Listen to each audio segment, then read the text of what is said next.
What's good? You may have wondered why we had to restart the stream, but we did that so that we could get rid of the delay. So now we should be crisp, sharp, live with the action. So let us know in chat right now if you actually can hear us so we can see how much of a delay we have. Hopefully close to 0. And yeah, round 3 is about to come, and we're going to get a second edition of a Ben Kreuzkamp try to make a 60-card Highlander deck work in the game of Yu-Gi-Oh! And so far, it has been working phenomenally. You know, last time it was also a pretty good start with a 5-0 start and then going into a 5-4 record. Yeah. But so far, he is still undefeated. I think it was 6-0 to 6-3. It was even better. It was like going really well. But it's a different version of it today. So let's go over to the table. Boom. And let's get the timer rolling for this round. Okay, seems fine. Yes, we see and hear you now. Okay, so it's only a very minimal delay now. Perfect. We have Ben Kreuzkamp on the left, 60 cards, Highlander. We shall see what comes out of this. And I think he goes first. Let's go. We are going to witness magic now. And he's playing against Marius on the Radiant Typhoon Yummy deck, which of course won. Oh no, what's going on? Unexpected indeed. Maybe the most unexpected die ever, because... Oh, Marius is already panicking because he thinks, is this plants? Yeah, you must think this is plants, right? 60 card, your opponent is playing, he activates unexpected die, you're like, okay, this is recap plants. Sound out a loci. Come on. Or is it going to be Dibbity? Oh no, it's white Dustin. Oh, that's Let's the go. perfect one. If you're playing cards like Pearly, or if you're playing Fiends with Engine. Oh, Yummy both cards. Of those cards. Yummy cards, you mean? Oh yeah, Yummy, not Pearly, sorry. That's the perfect, almost a bridge in between them, right? It's beautiful. It's so perfect. It's peak. Oh, Raccoon effect. One thing Ben said, just don't let them Fuwa me. Yep. I'm all good as long as they don't have Fuwa. Because you can only play one Ash, of course, in a Highlander deck. Because for those who don't know, Highlander means that you are playing every card in your deck only once. You cannot play multiple copies of one card. All right, Ash Blossom, but he still has not used his normal summon, right? True, and there it comes. Normal summon Sanguine. We talked about this card earlier, and he actually summons it out now. The thing is, this might be the deck with the most Sanguine targets in the whole deck. Yeah. And wait, Sanguine's text nowadays, you cannot activate the effect, but you can just search for possibly a Yummy card here and still special summon it out, right? Yeah, that's exactly, huge. Because it's not activating, it just special summons itself. So Sanguine, the last time I saw Sanguine used, it was actually in this punk deck people call Base, yes, where you search for the Crusadia card. What is Ben cooking? Oh, he is cooking good. So hard. He is cooking really good. I mean, to be fair, Ben made the challenge even harder. It's not just a Highlander deck, but it's a 60-card Highlander. You can stop at 40. That's what Yu-Gi-Oh! Allows you to. But no, he was like, I'm going all the way. I'm going 60 cards, 60 different cards in my deck. But I mean, the deck doesn't make it only harder for you. It also has some upsides to it. And those upsides are, you can't play around every single card in the game. What I just saw in the deck list was a Psy-Frame driver. So there must be some Delta, Gamma, Alpha, Beta, Sigma, whatever exists in this deck, and now we're already playing, you know? Your opponent thought, okay, unexpected die, what the heck is this? I'm gonna Ash the Requiem, maybe my opponent has to stop playing. And now Sanguine one-card starter into the full Yummy engine. I love this. I mean, sometimes I think we can't stop laughing about this. Look at him. As we can. I mean, sometimes I think we have too little of this, right? Like, such absurd innovation, also unnecessary innovation, but it's just so fun. Like, it's so fun to see. We search Marshmallow, discard Marshmallow, but the Cookie Yummy, Capsule Yummy is still there. It's easy to get caught up in the competition, right? When you're like, okay, every single tournament I have to have the best possible standing. Exactly. And I'm always having to play the best ideal list. But sometimes I forget that people just play Yu-Gi-Oh! For fun. Yeah. I also sometimes I go meet up with my friends and I start, cubing. Yesterday we did a Retro Pack 2 draft, which was incredible fun. And I had Jinzo in my deck, so I was really happy about that. But then again, people also at tournaments just play for fun. And if you're, of course, a player like Ben Kreuzkamp, you can also allow that, right? Because he has been a WCS participant already, has played at Yu-Gi-Oh! Worlds, the highest level of competitions, multiple YCS and national top cuts. So he's the player of the highest caliber, so he can just go into any tournament and say, hey, I can win this, I know that about myself, so why not just have a little extra challenge and have some fun in deck building? And that's what he had He built this deck tonight because he was like, wouldn't it be fun to repeat this? Because we already addressed it, but let's go a little bit deeper into it. The last regional here in this area by Animany last year in Bonn, he had that big score with the 60 card Highlander deck, but there it was Snake Eye Jubel Fiendsmith. Yeah. And he kept the concept of playing a 60 card Highlander deck with having only one-offs in there, but he made a completely different deck out of it because now, as we see, it's yummy and maybe some more. We shall see. Oh my, how many cards are we going to draw? We don't really need the minion anymore, right? Do we just send the minion off? Yeah, of course. Oh Primite Draw in there. There's Primite cards. Of course, you play normal monsters, so you may as well. The Primite Draw is so good as a starter for the White Dustin. Leo, this is ridiculous. I love every single bit of this. It's crazy. And I love how Magician's Soul just gets rid of your minion. So in the next turn, you set up a Kroki, and minion also, of course, can recycle itself. Also, minion and a Kroki are the reasons why people who said, "You're playing yummy, I'm just gonna banish your Snatchy," are just wrong, because you can also recycle banished cards of yours. Yeah. So yeah, no, that's not gonna happen. I'm gonna link off the Cupsy, just to get Linkuriboh into rotation, I believe. Yep, there it is, Linkuriboh. And the fun thing is, as Ben built this deck last night, he's figuring out himself at the moment and in the first 2 rounds probably how this deck works, how his end field is supposed to look like. So it's so fun. He asked me for a Ghost Mana at 4:30 in the morning. I was not awake at that time. Classic. That's just how Yu-Gi-Oh is intended to be, right? I think actually he probably woke up early to prepare properly for the tournament, right? Sure, of course. Yeah, that's how it went. Oh, we're banishing the Ash Blossom already. SP Little Knight, in newer iterations of the Yummy deck, if you're playing it with Fiendsmith together, people use it to banish their own Lollipo Yummy and then summon it back on the opposing turn with a Chimera. Yeah. And then you're getting basically a shuffle of your opponent's cards in the graveyard as a quick effect on the opposing turn after you negate it with Caesar. So that is how far Yummy players go to get some interactions since Herald of the Arclight has been forbidden. That is how far you have to go. We're passing now on Snatchy. Didn't even go too far into anything. Mashmao, what you can do, I can do as well, and I can do it with multiple copies of those cards. Yeah, that's an unfair advantage, I want to say. Really, right? Ben handcuffed himself in comparison, but... I mean, could you also not very easily play the new Dark Magician of Chaos cards? Actually, I need to check. I know Gaze of Timaeus, but I don't know the name of the Demok. You could technically do that. I mean, it's also just called Dark Magician. Oh, Ghostman Haunted Mansion on the effect of the Kapsiyami way now. Well, I mean, there's worse thing than that when you have a Snatchy and a level 1 monster on the field, and you also have Yummy Surprise still set after you added the back of Marshmallow. So I think it's a start to dismantle your field, but it's still good. So we're still in the chain. Also, the Ghost Spell hasn't resolved quite yet. But I mean, Cupsy is already in the extra deck, so there's not much more coming from that. But still, chaining to that before Marshmallow is being summoned to the field. So I wonder if Ben is going to try to go for the lazy route and just go, yo, you know what? You summon out Marshmallow. I'm trying to just cookie. Oh, Forbidden Droplet will be chained though. There's another Marshmallow. I mean, we talked about the upside of having those cards more often, but drawing 2 Marshmallow not necessarily great. Yeah, maybe Ben has the master plan. I mean, clearly his master plan involved having Magician's Souls as part of his end field. Yes. I mean, he's a level 1 monster, he can synchro with it. It wouldn't shock me if he played Quick Fix and then searched a master plan as well from the Spiral theme. Where are we going with this, Ben? Oh, we're negating Snatchy, interestingly enough. I thought surely this will be the SP Little Knight we're trying to negate, but no. No, Marshmallow is now going to... I mean, if we're activating Snatchy here, surely that you're going to just chain the SP Little Knight. So yeah, last card in hand gotta be another Yummy. Yeah, but even that doesn't do any... Oh, no, you have... You can just not activate the Snatchy, yeah. Yeah. Oh, special summons out. Okay, that works. Lollipo. Now you can, with the quick synchro effect that the Snatchy has, of course, just work around the SP Little Knight really nicely. And the Yummy Surprise is just dead because you don't have 2 Yummy names on the field.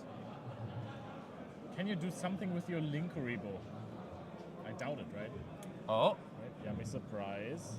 Maybe just, yeah, okay, we summon back Marshmallow, and now we have two yummy monsters on the field, but how much is that granting you? Because no more surprise, of course. That was also what Mario signalized with his hand. He was like, okay, now, what do you want? Congratulations, you now have the surprise not on the field, but in the hand.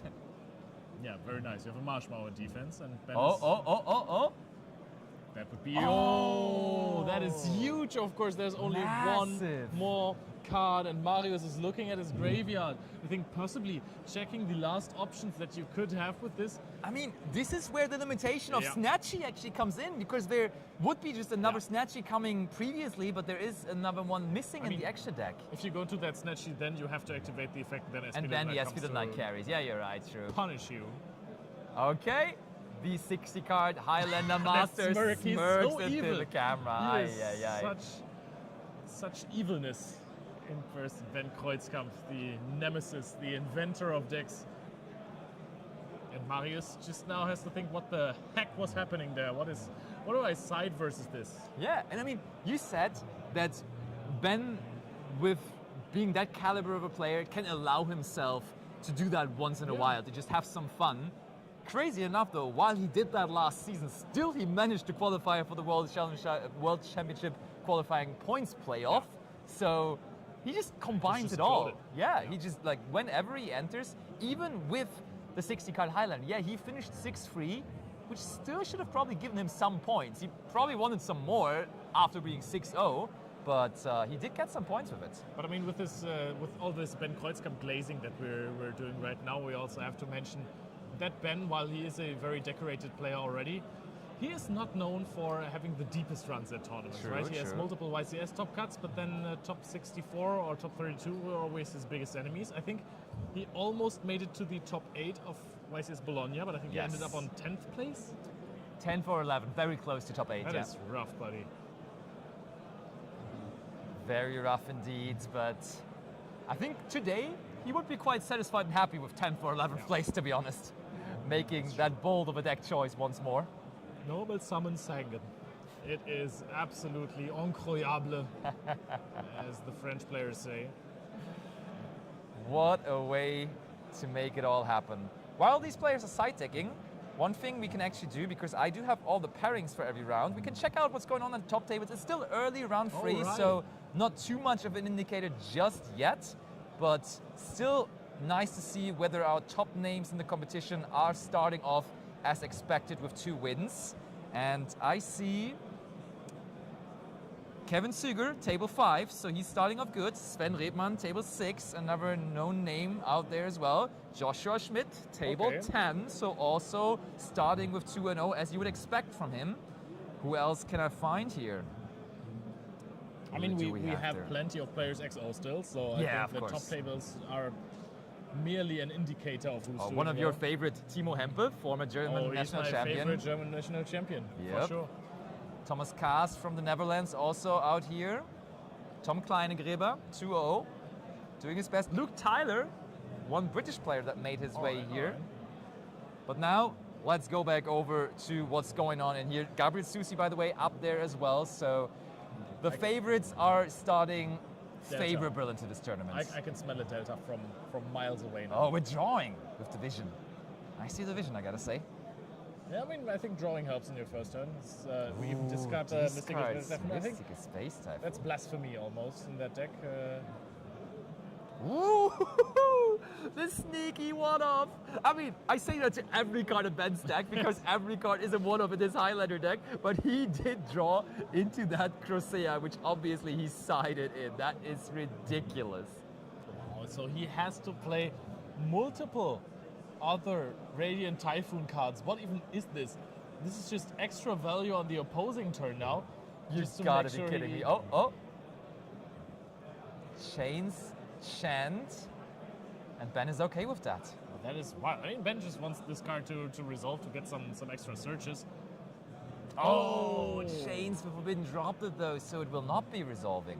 But I mean, that's a droplet less you have to play through. So Yeah. That's I think fine, we're guess. okay with this for sure. Yeah.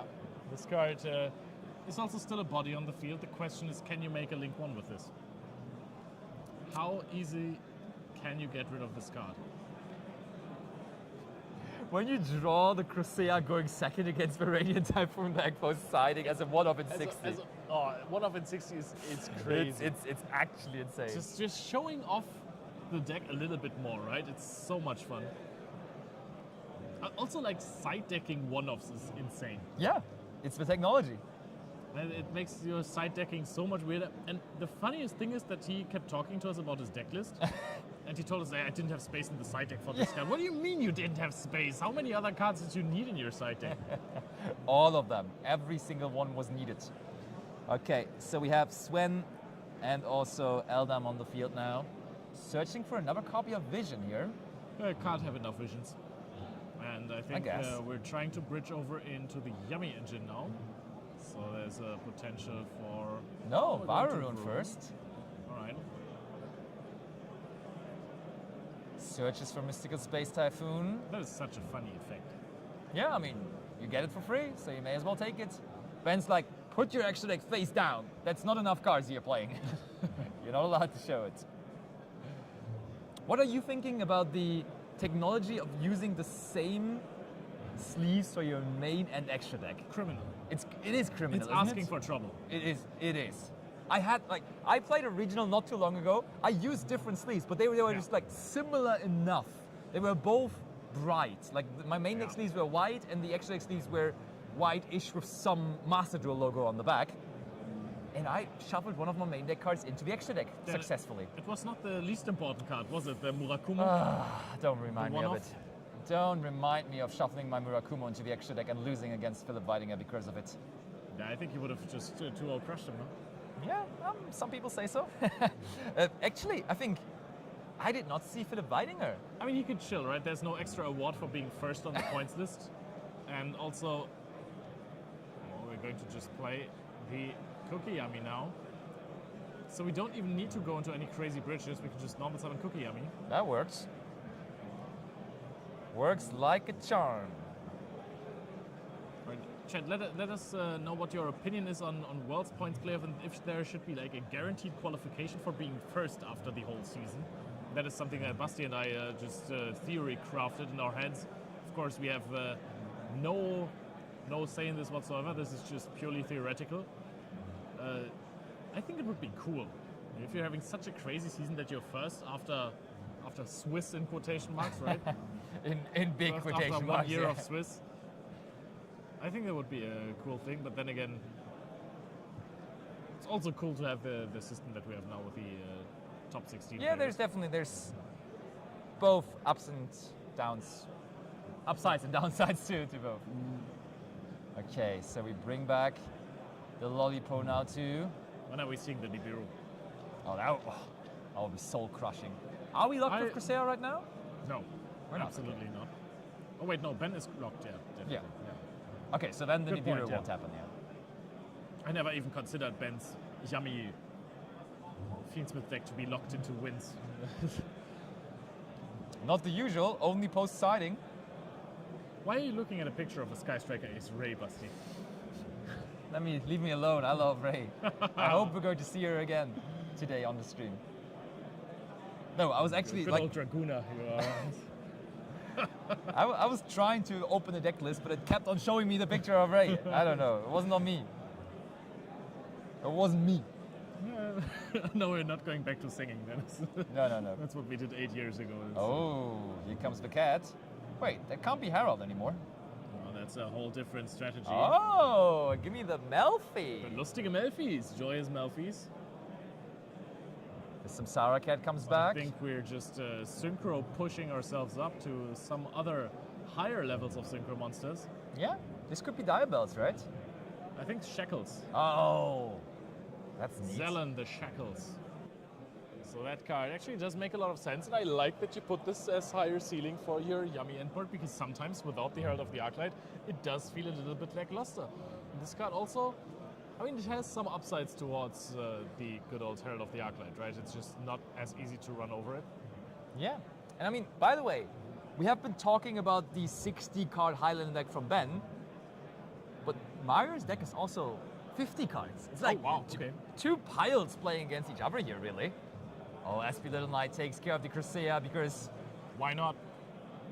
Ben may as well do something with it, and that is, oh wow, 3 sad cards, and we know one of them at least is Mystical Space Typhoon. So, Ben, cook it up.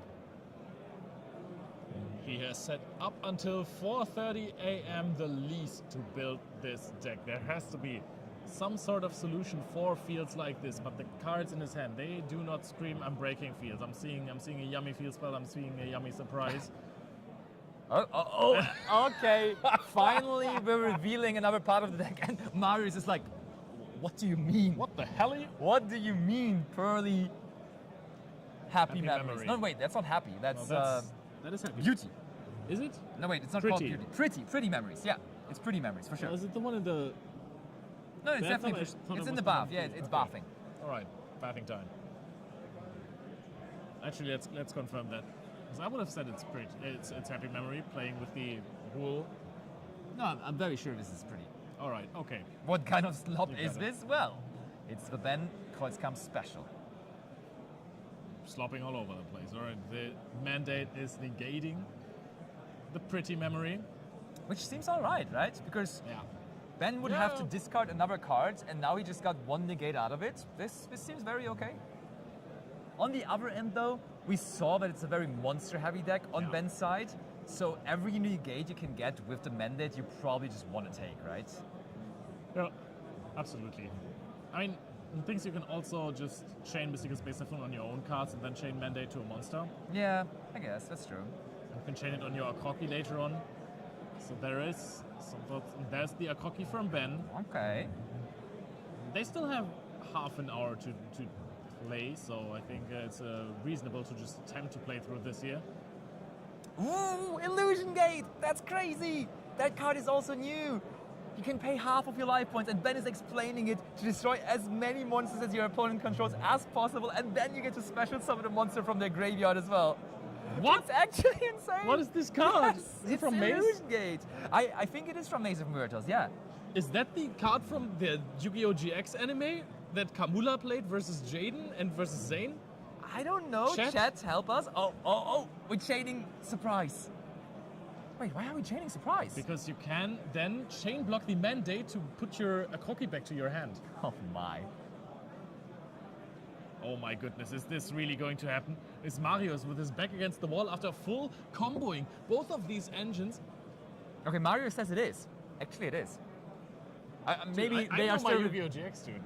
Maybe they are referring to it is from Maze of Myrtles. I'm pretty sure Okay. it is from Maze of Myrtles.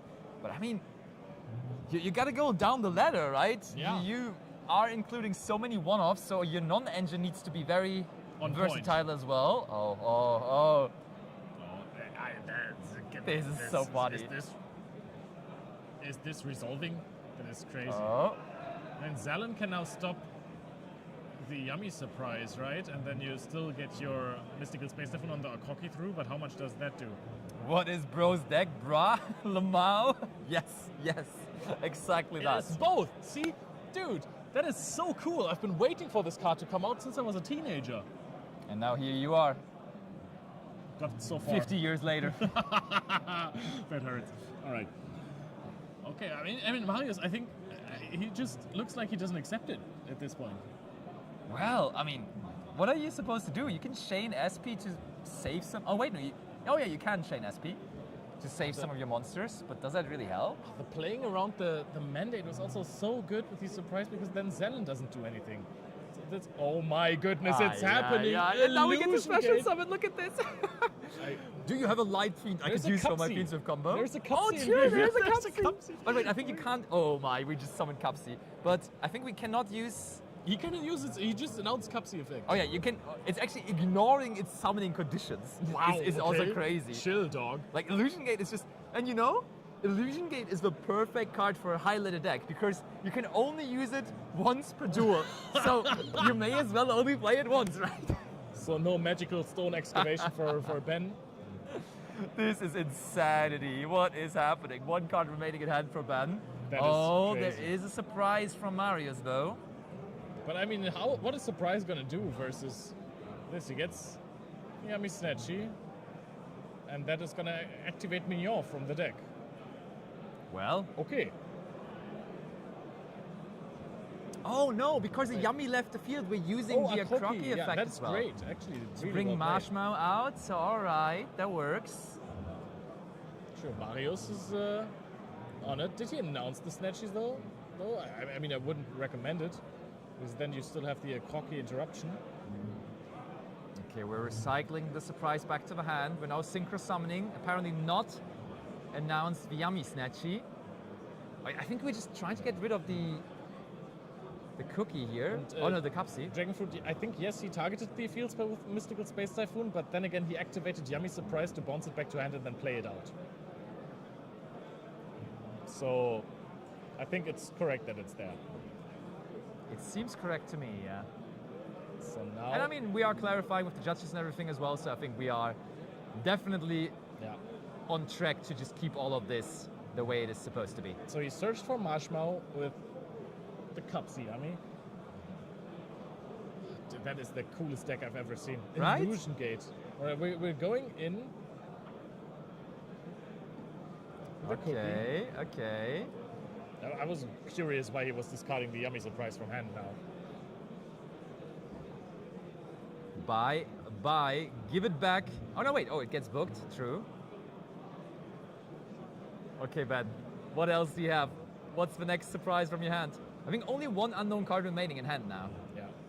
I mean, he has Marshmallow in hand that he cannot special summon right now, right? You can only special summon if you have no monsters or all of your monsters are... Correct. Yummy monsters. Yeah. Or light beasts, I think. But Really? if you normal summon it, you can get the Yummy Surprise from the graveyard, and then you have multiple pushes, right? You can just go into Snatchy immediately. Snatchy set up the minion. All you needed was one Marshmallow. This is insane. Marshmallow effect. This is wild. It's I mean, let's address it. Yes, we're using this in here, but is Illusion Gate maybe just a staple for Go Second now? This card is insane. Looks completely cracked, yeah. Yeah. Especially for mirror matches. It's a better Dark Hole. Of course, you can't activate it multiple times. Who cares? Oh wait,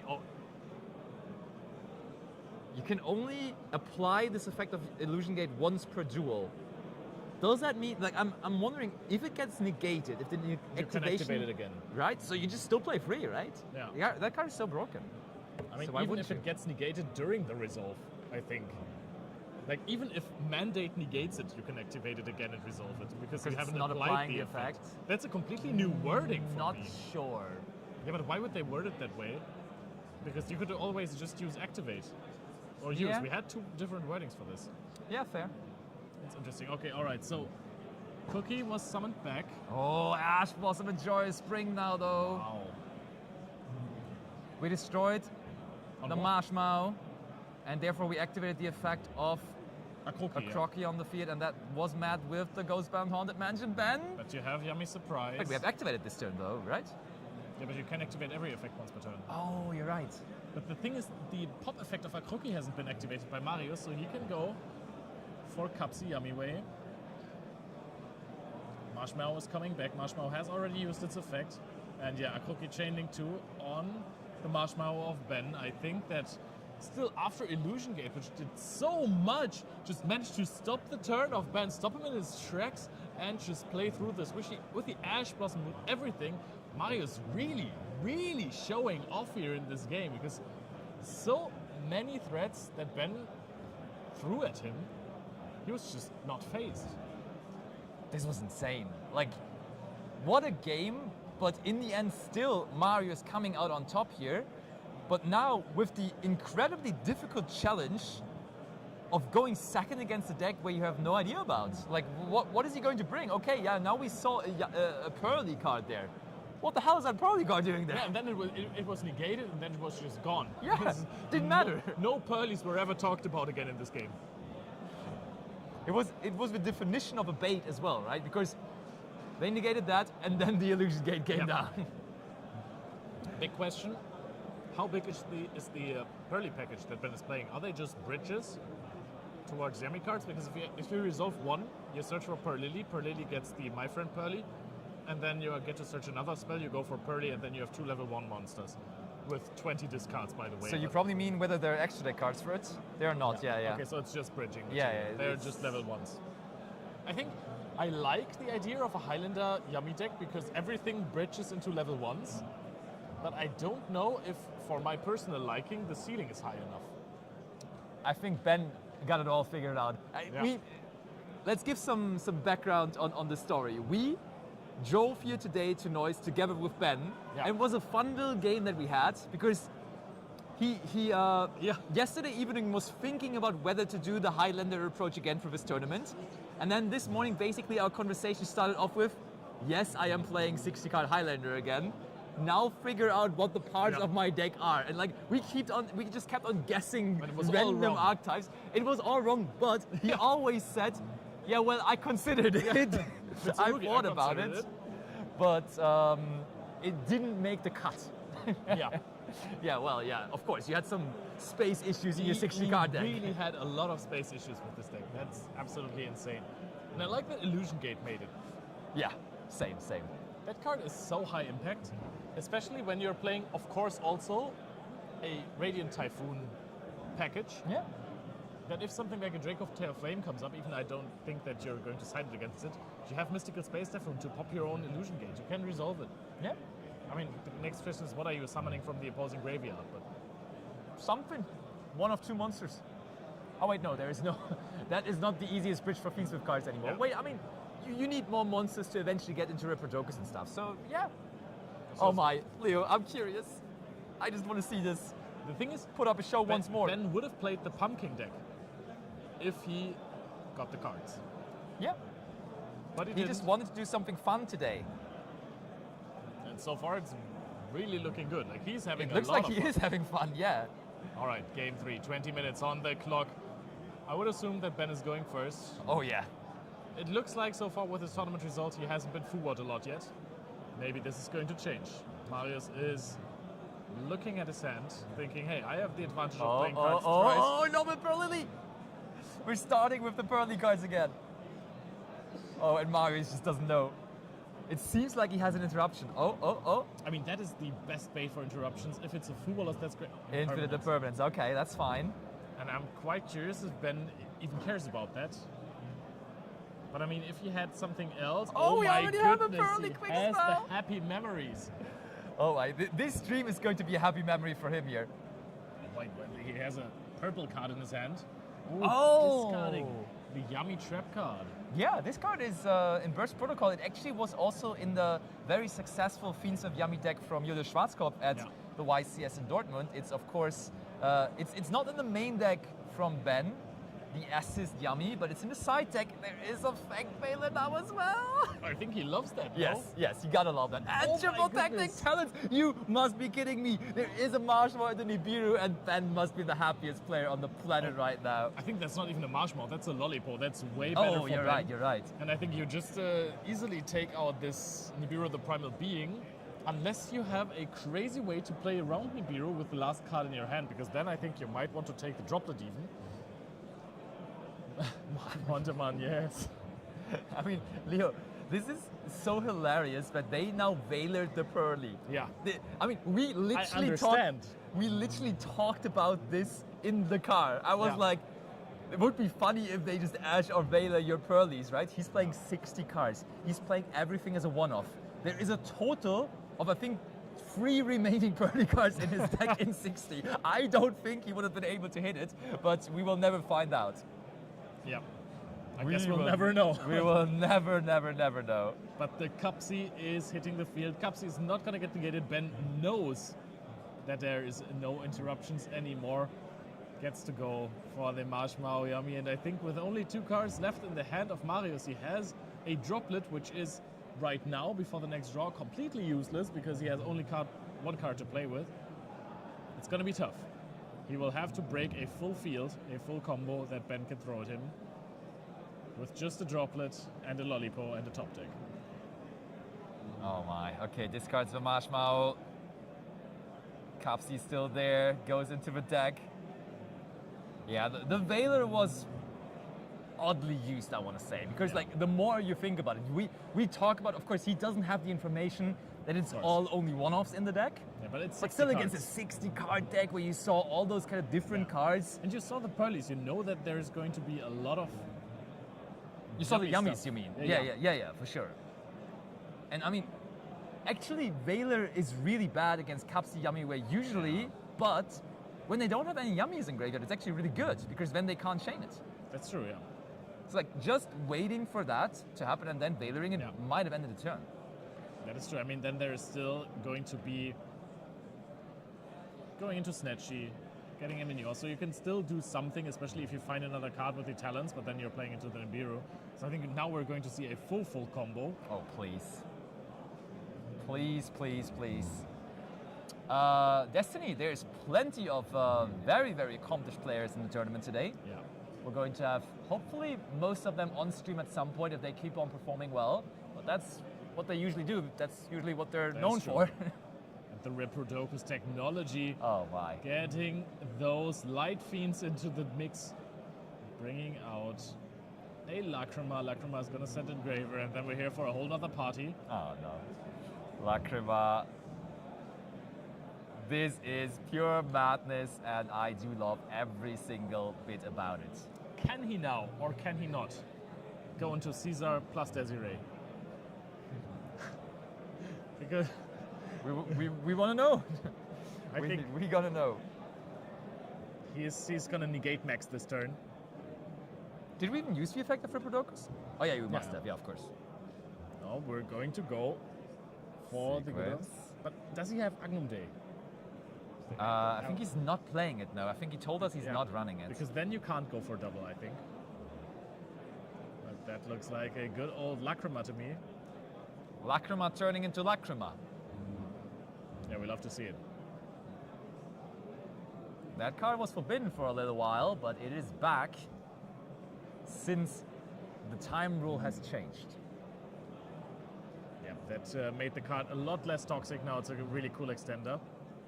SP Little Knight, take that infinite impermanence out in case you draw into a purge at some point. I mean, you're fine if your opponent top decks a purge, right? But that is still looking good. You have the SP Little Knight, you have the Caesar, you have a Cupsy still on the field. You should still have a surprise in hand. Yeah, for sure. Now this is good. Like, even if they resolve a droplet on your monsters, you have the surprise together with the Yeah. Kapsi Yummy Way, so you will always get value out of your surprise. And then, like, for droplet, of course, they have to discard cards, so it will be really hard to tackle this field.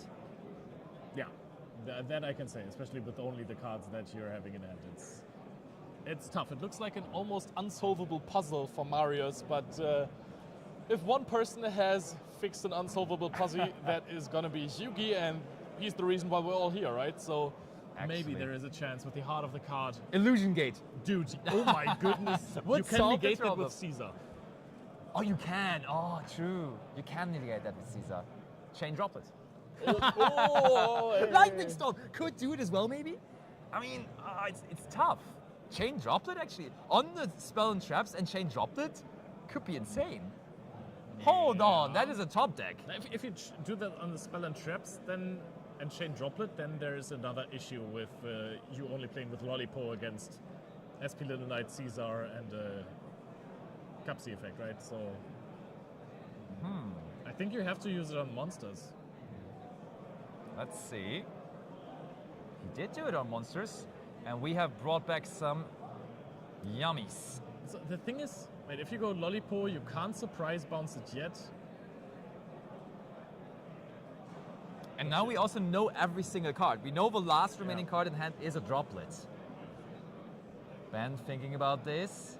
Oh, goes for the surprise. Can't bounce it yet. You need to have two monsters on the opposing side to bounce. But can, of course, bring back the Yummy Snatchy. Synchro summoning now with it as well. Oh, no. Oh, okay. Yeah, easy. Yeah. We place the Akroki on the field, then we synchro summon, and then we just destroy the Lollipo as it is so lonely on the field right now.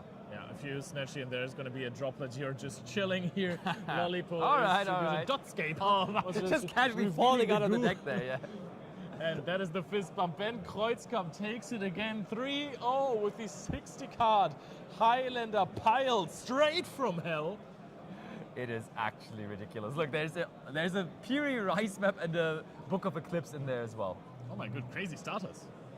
The Piri Rice map, of course, yeah. The effect Veiler would have really done Ben dirty. Yeah. He did not start. If it would have been nicely, yes, for sure. How did he find the Piri Rice map? Because He just drew it off of the draw effect of not Kapsiyami, but Kukiyami. No, Kapsi can draw if it's summoned by a synchro monster. Yeah, yeah, true. It was Yeah. Kapsiyami, of course. He drew with that. Yeah. Okay, let's throw it over to us for a quick moment. Oh, pose. And yeah, I think now that this round finished relatively early, I think we can do have the beauty of interviewing Ben about his deck Yeah. choices and life choices of bringing this deck to the tournament today.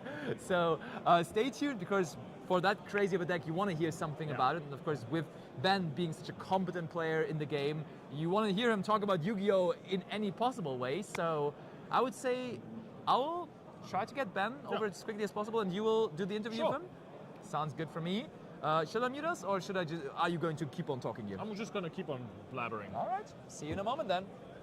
I deeply regret that decision already, but how have you guys enjoyed the stream so far? You know, we have just seen the craziest Highlander. Basti, do you want to just see the craziest Highlander deck? Basti just brought us back his microphone. And what questions do you guys want me to ask Ben? Because you have the unique opportunity to ask one of the most brilliant deck builders in the game of Yu-Gi-Oh! Why he decided to bring a 60 card Pearly, Yummy, Fiendsmith. Do we see anything else? Primite deck. And what other engines could also be in there? Stream is great. Yeah, thank you. Thank you. Appreciate that.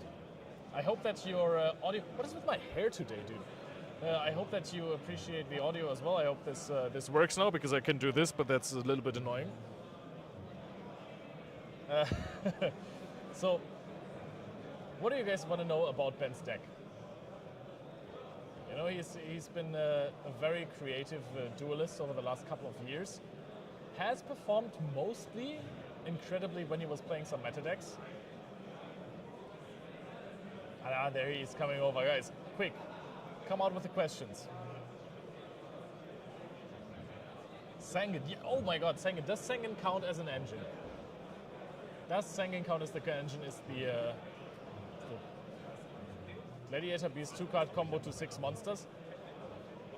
Castaneda, I appreciate the Gladiator Beast support, but what do you mean with this? What has this to do with any of the conversation we just had? You can see Ben being mic'd up. Hello Ben, how are you doing? Fine. I mean, I just won. So chat desperately wants to know, Yeah. what the helly? I'm having fun today. I don't think it's necessarily bad. It's just a million ways into Cupsy, right? Yummy is very generic. It's so is Fiendsmith. So what is the card that you like the most from your deck? I mean, we were going crazy when we saw Sangen. Honestly, I like Illusion Gate most. I think that did a lot of work here. I was a bit sad I couldn't close the game out, because I had Where Arf though in hand, and I had to like keep any level 1 on the field for like one chain. I couldn't do it. I don't know. So that was, but I like Illusion Gate. Yeah. I mean, your opponent did a really good job of still keeping you out of that game, even though Illusion Gate crushed it. Is there any cards you've seen multiple times this tournament so far? I mean, of course, you search for the yummy cards, but... Yeah. Not that I can recall. I think I've seen Fiendsmith track maybe twice. It's not the worst card to have. I've seen the Primate Draw that I discarded for Magician Souls. Had that before, but yeah, so. What is your theory behind the Dotscaper you have in your decks? Is there any crazy text you do with this? It's just normal summon, link 1, bring it back, and then Cupsy. And it works under Purge. It's because it's Earth. Oh yeah, that's so you're playing Purge as well. 1. Yeah. Any cards you're missing? Was it ever a situation already when you thought, oh dude, I would like to have a third Cupsy here, or a second even? I mean, of course, follow-up would be nice. Round 1, game 1, I opened Obedience School, and the issue with Obedience School is, because I'm only running 4 yummy names, as soon as I summon 3, I can't search 2 with the Synchro anymore. So it's like, I summoned the Cupsy Synchro twice without using the search, because I didn't have any targets left. I only had like 1 name in deck. So you're not even playing another level 1 beast anymore to summon out of Obedience No, they're School? all not that great, sadly. what is the theory behind the deck? Like, you are known for bringing Highlander decks to tournaments. Why did you want to bring a Yummy deck? You always need like some kind of generic engine, right? That bridges, and I feel like Yummy Fiendsmith is a good combination that bridges into each other. Both engines can win games on their own somewhat. You can almost always do both if you have, like, if you're playing. They play through hand traps kind of well, except like Fuvalos and Purulia are kind of rough, especially in my build. In 60, I don't really have any ways to counter it. You have one Ash. I have one Ash, one Called by, one Crossout, yeah. But yeah, I think Yummy is just kind of high ceiling, and you can't really play this kind of deck with Draco Tail, Mitsurugi, K9 that well. So it's just, it fit. Because also the Yummy cards always like basically search their whole engine, so that's kind of a good requirement. So there are some engines that didn't make the cut. Something like you've been rather successful with Mitsurugi cards lately. Yeah. Why didn't we see Mitsurugi cards? Can't search it anymore, so I have to hard draw it. And actually, there's like 4 or 5 engine requirements. You have to play like one Ritual Spell, one Murakumo. A lot of cards that are not starters, so you end up at like 2 or 3 starters, and then just a bunch of bricks. But any shoutouts you want to give? Shoutouts to my locals in Dortmund, locals in Aachen, White Rabbit, to the people that let me borrow cards for today. Because it's very hard to find a lot of those cards short notice. So yeah. All right. Thank you, Ben, Appreciate for taking the time. You can have some more rest before the next round. It's going to start relatively soon. We're going into a short break once I figure it out how to change the scene. And then we will be right back. Just stare into the camera, smile, and act like nothing is happening. All right. Okay, I need to look at this now. Oh boy, this is a lot of... Basti? Okay, I'm going to mute us.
We're back.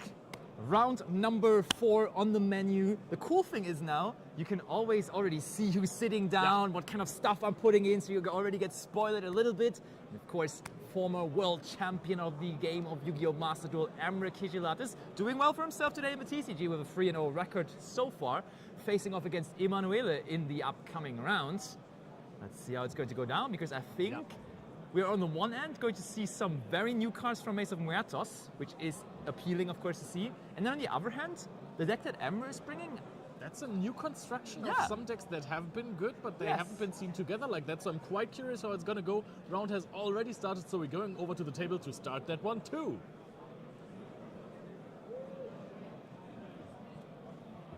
and there we have him. On the left, Emre. On the right, Emanuele. Okay. Fiendsmith, Magistus, and Emre gets to go first. Are we going to see a Spenta? No, it's Fiendsmith tracked first, so that part of the deck is going to lead the way. I mean, I think those are two very minimalistic engines, right? I guess. I want to say if they can, I think they can bridge into each other, right? Because you can go, there was a combo in Fiendsmith Ryziel where you went into the Chorozo, Yeah. and I would imagine that somehow you play with this to get into the Magistus engine. You can for sure.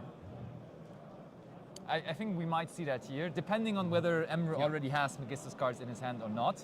And then on the other hand, we got the Radiant Typhoon Azamina. Azamina, only a small package, but basically enabling us access to the new Dark Magician of Distraction, Yeah. and then also the Ilya Sylvia, and through Gaze also to that Dragoon. The Gaze of Timaeus, that is a lumpy signed Oh Necrocrop baby, princess. that is how you do it. Where does he have that from? I don't remember signing that card to Emre. But that is some ball game out there. In the Atletico Madrid jersey, rocking the Lampy YGO Necroquip. That's I'm kind of jealous now. right. Oh, You want one as well? No, I. Oh, you want the jersey? I see. Oh, but they are Fallen of the White Dragon in there as well. After setting up the Caesar already, casually flexing the world's dices out there as well, Emre got it all. Yeah, and that is of course. I mean, we said Fiendsmith Magistus, but there's of course also this newer standard-ish branded engine in there. Of course, those cards just go hand in hand, right? You are just now playing some good cards, and those cards really get you into the Magistus engine, because you can just go into the Zoroa, the Synchro one. Now your opponent is not going to be able to activate the effects of link monsters on the field, which is for the moment very irrelevant. But could matter eventually. Yeah. And all of that stuff, and that is the coolest thing about that, happened without a normal summon. It's insane. Sometimes in modern Yu-Gi-Oh! You gotta be wondering, can we just get rid of the mechanic of normal summoning completely? Because so much is just able to be done with only special summoning. I really enjoy the title of MRC in chat who calls it Engine the Deck, Engine the deck. because this is just a bunch of engines, and all of those engines, they bridge into each other. They're usually used to support other deck themes, but that's just already so good.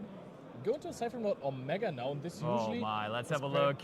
with the Golden Sword Soul. And with this actually, this leads to a moment where maybe Emanuele wants to concede, but okay, Emanuele quickly says, nah, I'm not conceding. Maybe It's a good Emre hit. knows anyways what's going on there on the opponent's end, so we don't need But I to mean, scoop. Against that field, would you scoop?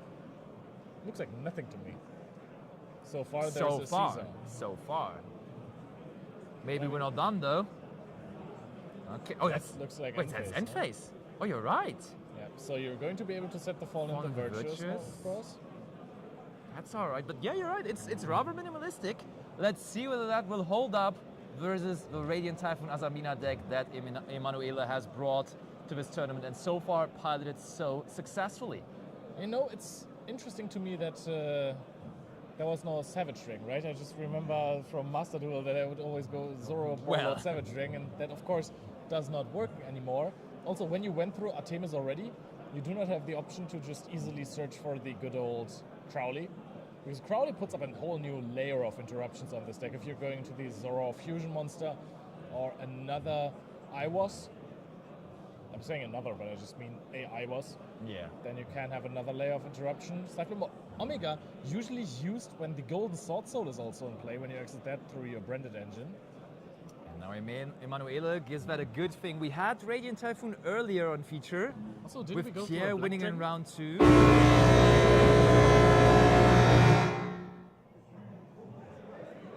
Sorry Alright. for that, everyone, but we were as shocked as you were probably from that, but that was just like a random super loud Yeah.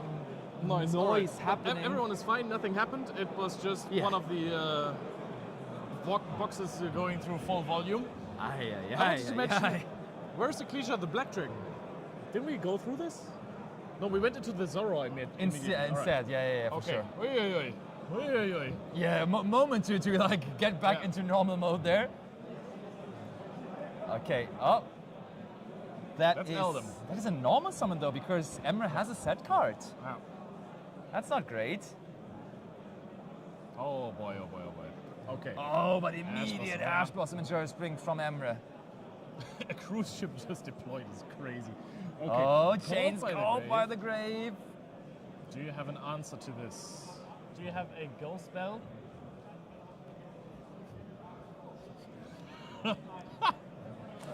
Right, chat is being Chat is being chat for chat is sure, being yeah. very funny today. Okay, called by the grave, resolving on that Ash Blossom and Joy Spring. So, Or not? Emanuele is thinking whether to add to the chain here.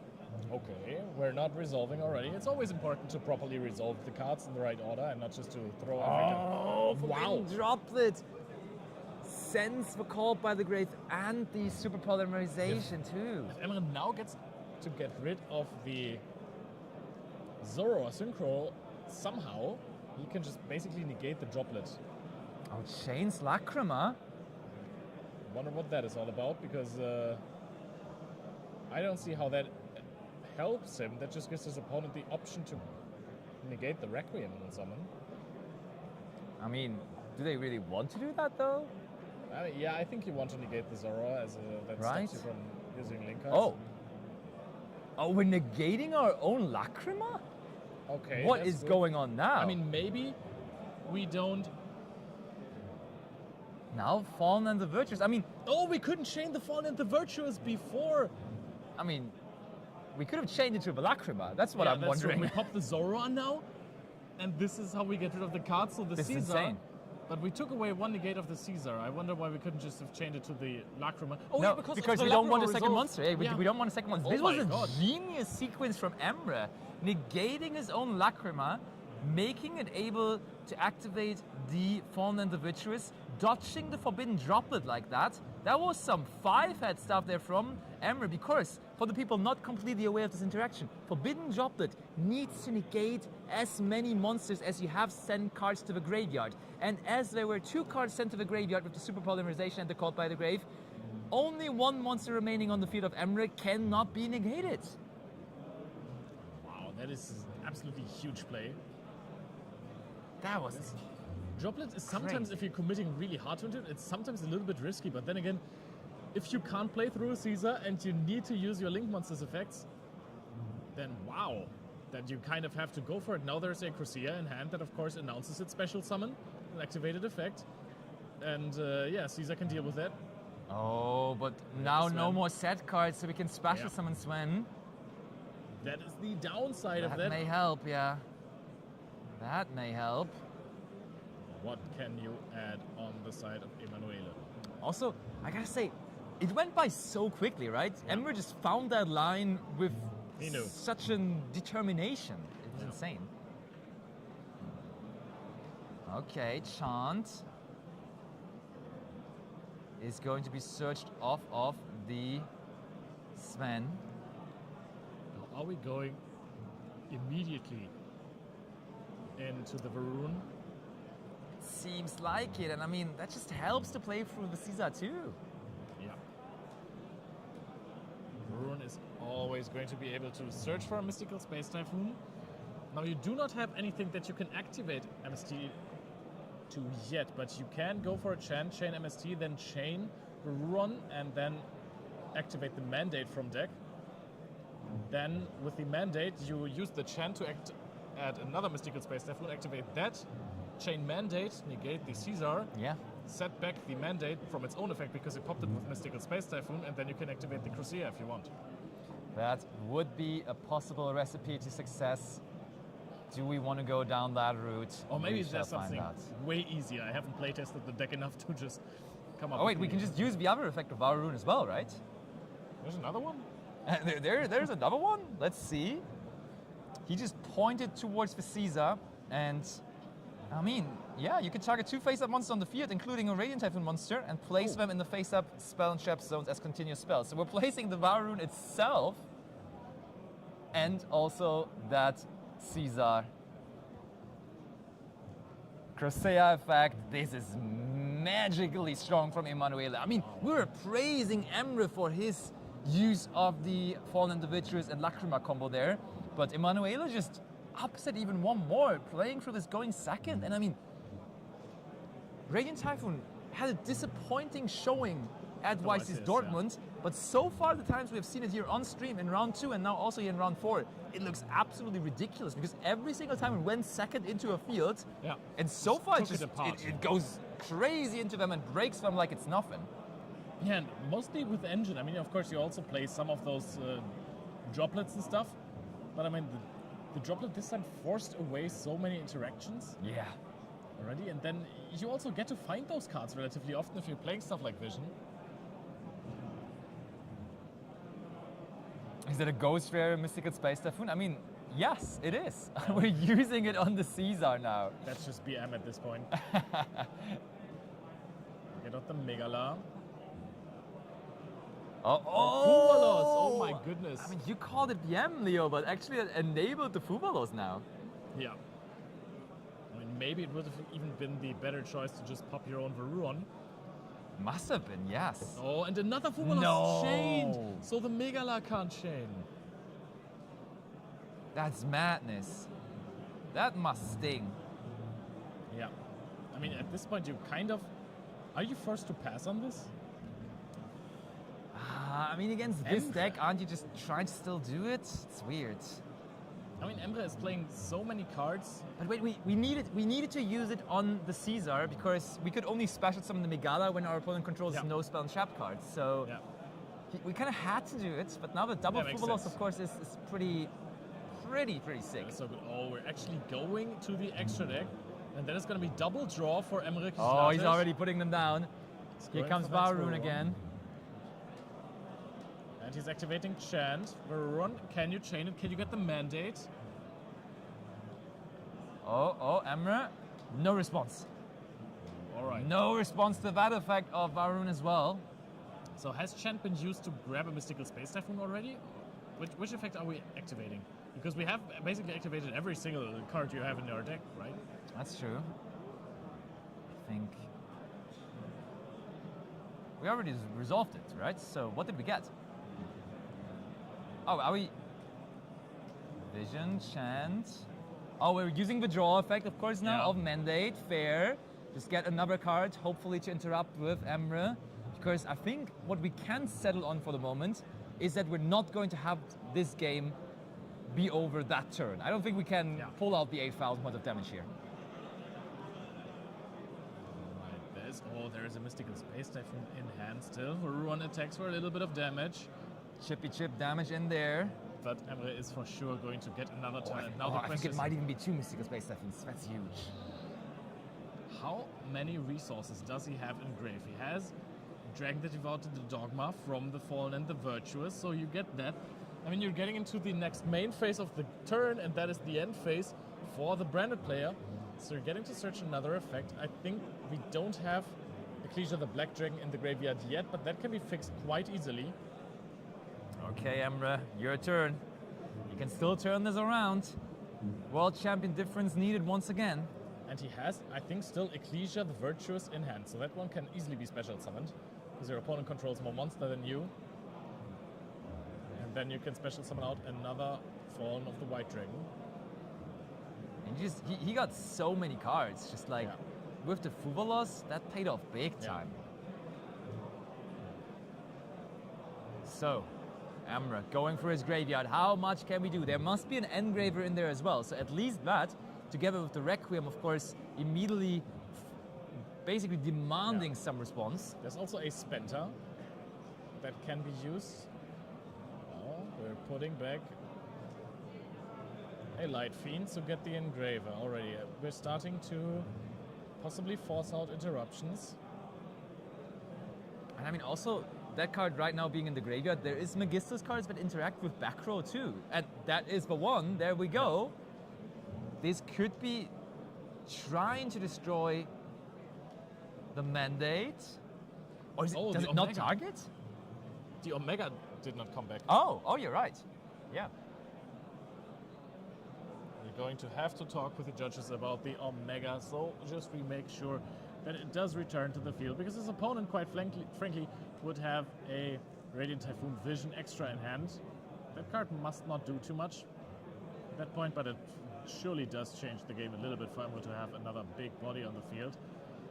Sometimes, especially when you have an Engraver, it forces out interactions There it is. from your Oh, I opponent. got an Omega. And Ember is excited. It's like, oh, actually, free that stuff. helps. That actually helps. And immediately just uses it because like, oh yeah, that makes so much sense now. Just to, I mean, I think the Vision is a card that you really want to get rid of, right?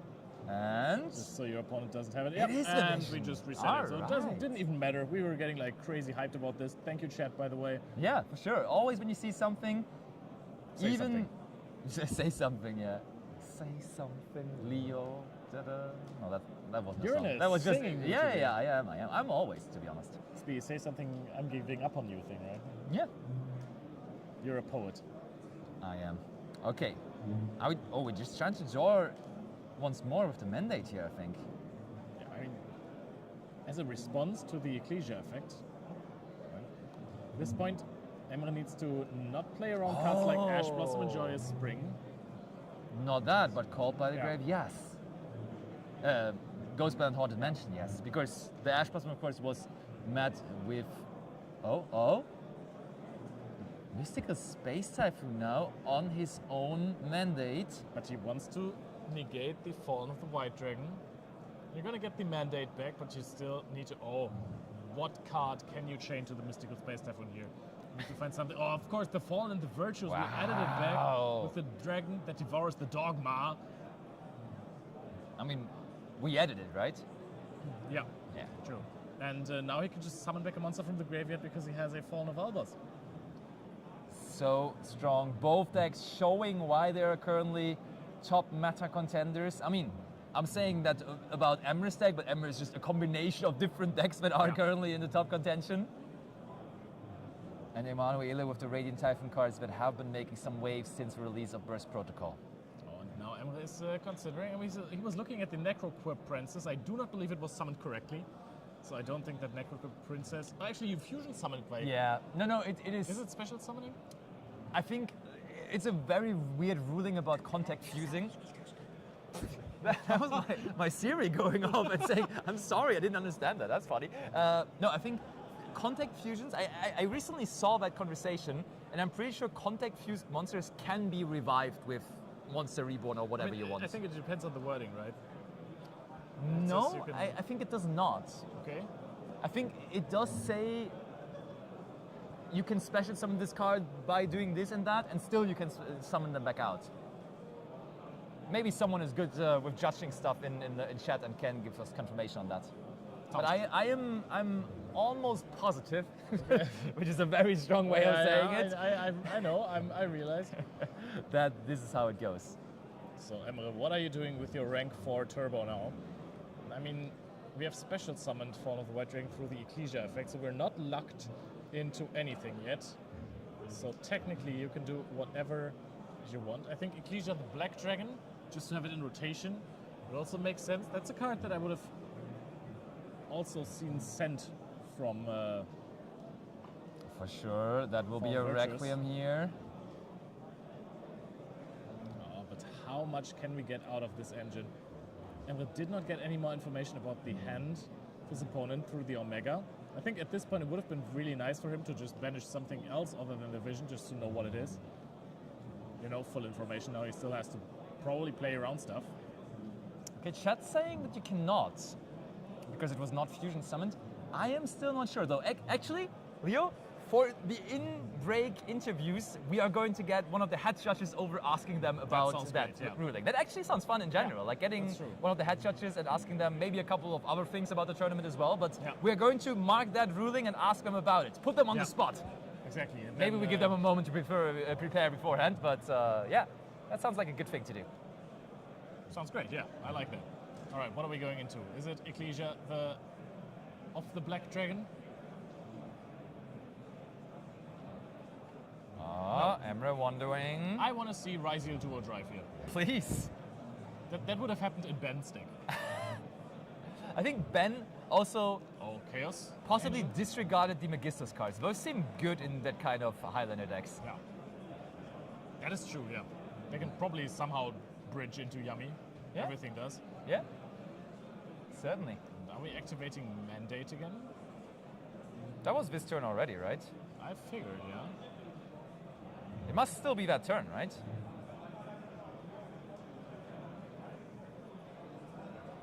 Was that this turn? Yeah. I think so. Picks up another card. We'll get the judge to check. I can't believe that this is an effect that you can activate every single time you wanted to. That would be kind of crazy if you go through half of your deck. I mean, maybe Ghostband Horn Dimension is one of those rare cards that negate the activation of it. Oh. Maybe that is where this is going to be answered. I'm just also going to double read on the mandate. But our judge currently is reading as well. And I mean, chat, you always invited, of course, to also add further onto the conversation. And it actually says once per copy. turn. Is it a new copy? Soft once per turn. Oh, okay. So then that works. Well, we actually got into a Crowley play. We're going in heavily here. Zora is attacking, and Emanuele picks up the cards. Emre Kisilatic with a good half board that he put up there, Yeah. grinded through this, and I think at this moment in time, we're seeing a big comeback of the Fiendsmith engine. Oh wow. I was thinking about that, but I didn't put it into words yet. But you're so right. Like the Fiendsmith cards in Yummy, now in this, they just are all of a sudden everywhere again. So the only logical next question is, when are the Bestials coming back? Oh, that's a good point. But also, I feel like it has never been easier to out a Caesar. Yeah. Now that every deck is playing the Fallen, the Virtuous, I think you're just outing it so easy. But it's also nice that it's most of the time for free, right? That engine, I mean, when I first saw the engine, I saw it played back in the Snake Eye format, I was thinking, dude, how is this ever gonna get power crept? This is the perfect engine. Yeah.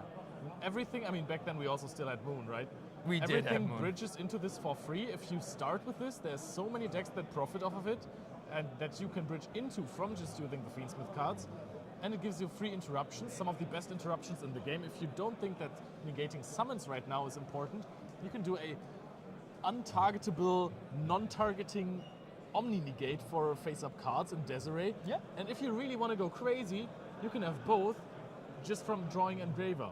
Or just adding another monster to the field in your standard combo. That's insane. I think a thing that also, or a fact that also made me think about that more recently is that the Fiendsmith engine in Master Duel also is still like very relevant. Like there's so many Fiendsmith decks still, and people are now going back to it in the TCG as well. It's funny how formats develop, right? Like at some point they're just nowhere to be seen, and then all of a sudden, boom, Is it back so again. relevant in Master Duel? There's a couple of decks playing them. A couple of good decks too, or is it just? A couple of decks, okay. Is it just your Fiendsmith It shark is a pile couple that of you're decks, cooking? right? I told you. Okay. It's decks, okay. Okay, now Emanuele going first. Radiant Typhoon Chant. That's a chant. Emanuele. We're chanting for Emanuele now. Okay. This isn't a great format for Caesar. Many people in chat said this, but it's for free. And I mean, the cards are so grindy.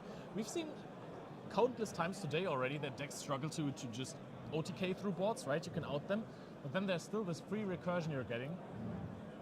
Plus, when they're a starter. Oh, Phonics. Put the Phonics. on the table. We'll put the phonics on the table. I was thinking about something funny, but I couldn't get anything. Yeah, I got it. Okay, Emre is getting a full-on explanation on every single Radiant Typhoon card right now. Classic Emre. That just reminded me on the German Open match of Eugenheit. I mean, both of them, they are absolute legends of the Yu-Gi-Oh! Trading card game. Yeah. Both WCS participants. And Eugenheit, just like Alpay Engin, is making a huge comeback. Yes. Very much so. Ooh, all those free special summons now from the Radiant Typhoon monsters. Effect Veiler though. Oh, quickly answered by the Fallen and the Virtuous. And once again, we have praised this card. Offensively, defensively, you can do it however you like, making sure we're dodging the Effect Veiler there from Emre's end. And Chad, do you know who the only person in the world was who did not immediately grasp the full potential of this card? Emre Kujilatis. No, it was my good friend Sebastian Lemke. I'm never letting you off the hook for this one. Well, I thought it's okay. Maybe it's a little better than okay, who knows? Oh, a ghost spell onto the Crusader. Oh, okay, yeah. And now with Crusader being activated, that takes away Oh, but here comes... Wait, yeah, Leo, the effect activation of but non-win it, monsters, but it right? negated the activation of Crusader though. Oh. Wait, I think the special summoning Crusader effect locks you, right?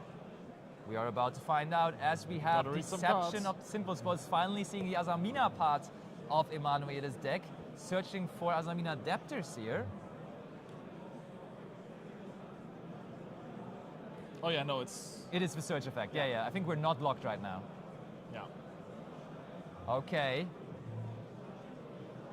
Yeah, so I think that that is what Emanuele was just explaining as well, and explaining that we can just fully still go into our Azamina package here. But does Deception alone give you the full combo? Or is Deception not just a card that you want to set off of the... Usually you won't, because spell style? what we're missing now is, of course, the spellcaster monster on the field to turn into the Dark Magician of Destruction, so not sure how much that actually is providing for us. But we have a room. And we did not search for...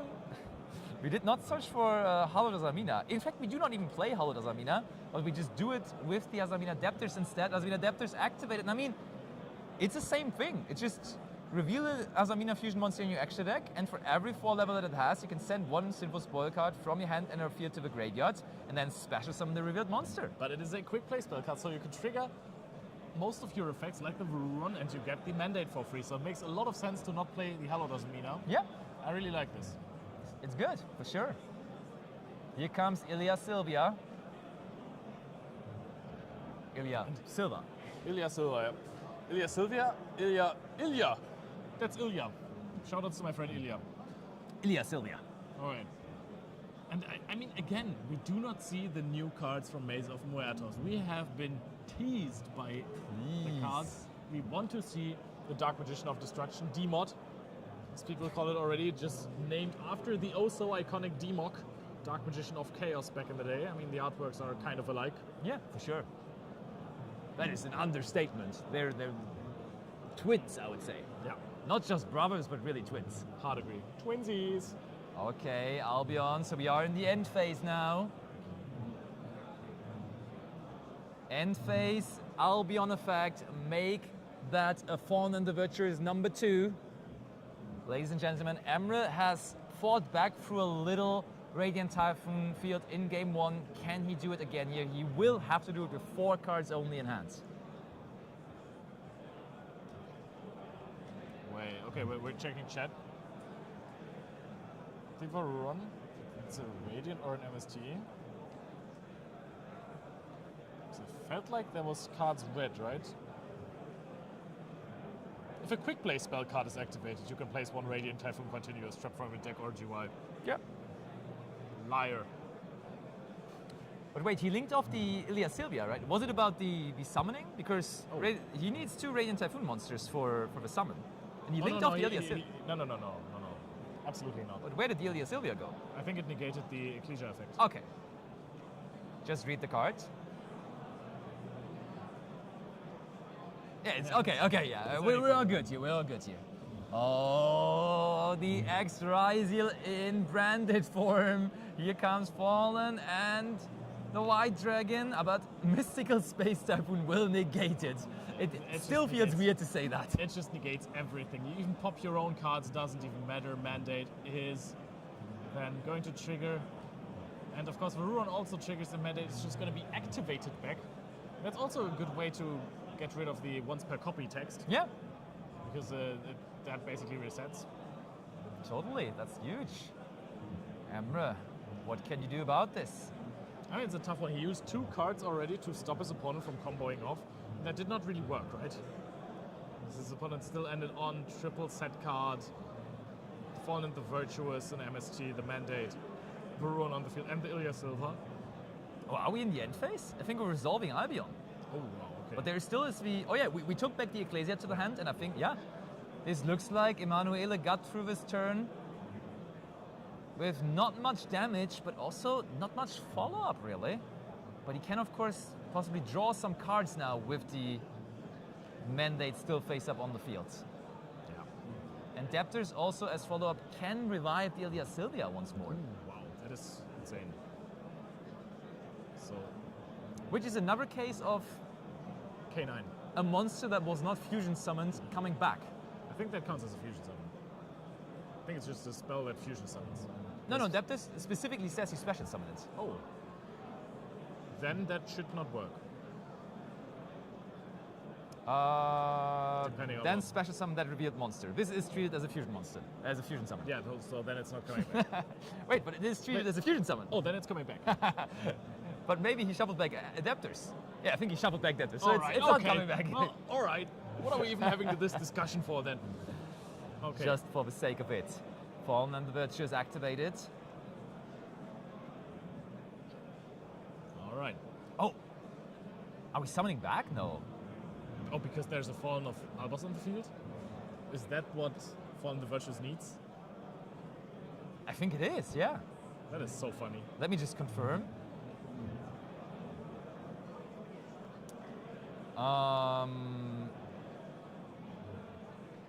If you have Ecclesia monster in your field, or no, it's your field or graveyard. All right. Then, an Ecclesia monster. Yeah, I mean, Yeah, then we sent Ecclesia the Black Dragon before Okay. the turn before, I think. That might be that. Is it though? okay, but I mean, defense from Emre does not look very strong here anymore. He has 1 card in hand that is known, which is the Ecclesia, and then 2 unknown cards, but those 2 unknown cards better be super strong to stop Emanuele from what he's trying to do here. All right, Chet confirms that he has this in Chrome Grave. Okay. All right, yeah, great setup from Emanuele. Yeah. There's so many niche interactions that you just have to pay attention to when you're playing these branded cards. Absolutely. And I like that not everyone is just jumping on Draco Tail branded. You know, that was Bro. considered the deck to beat. We have not seen a anywhere. single Draco Tail today yet. And we're not trying to Zero. avoid it or anything. No. We're just picking cool matches.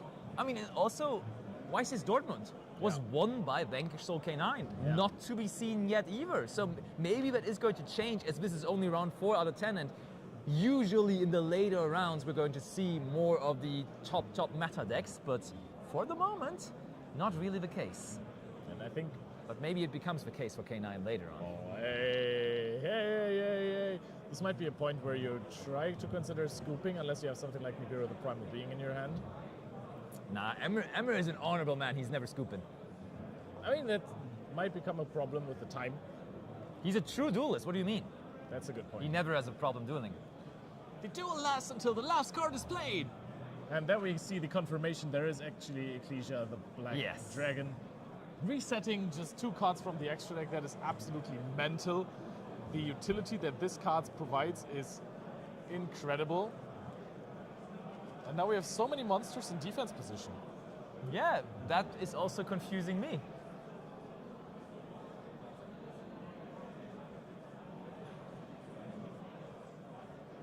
There is...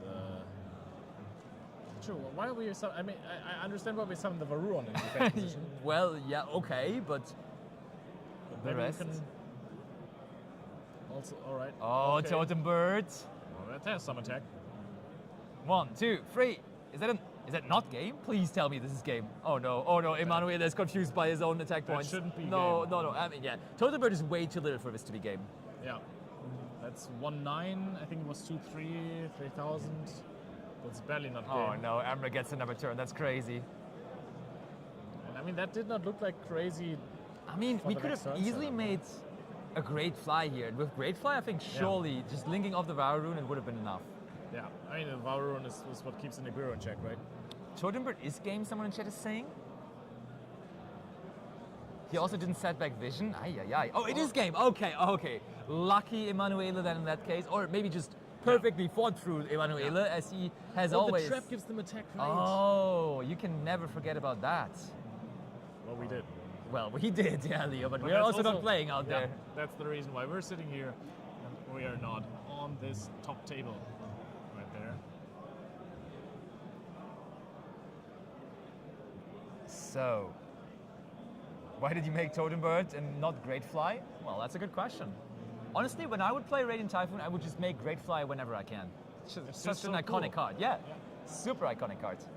I mean, Maybe how my- iconic is it really? It was always the most underused out of all of these. That's why it is so iconic. It has that Yeah. underdog status, you know? I All the Link 2s, always so busted, always so powerful, and then just Great Fly chilling out there, never being used. You know, from all of these elemental generic Link 2s that we love since Code of the Duelist, which one's your favorite?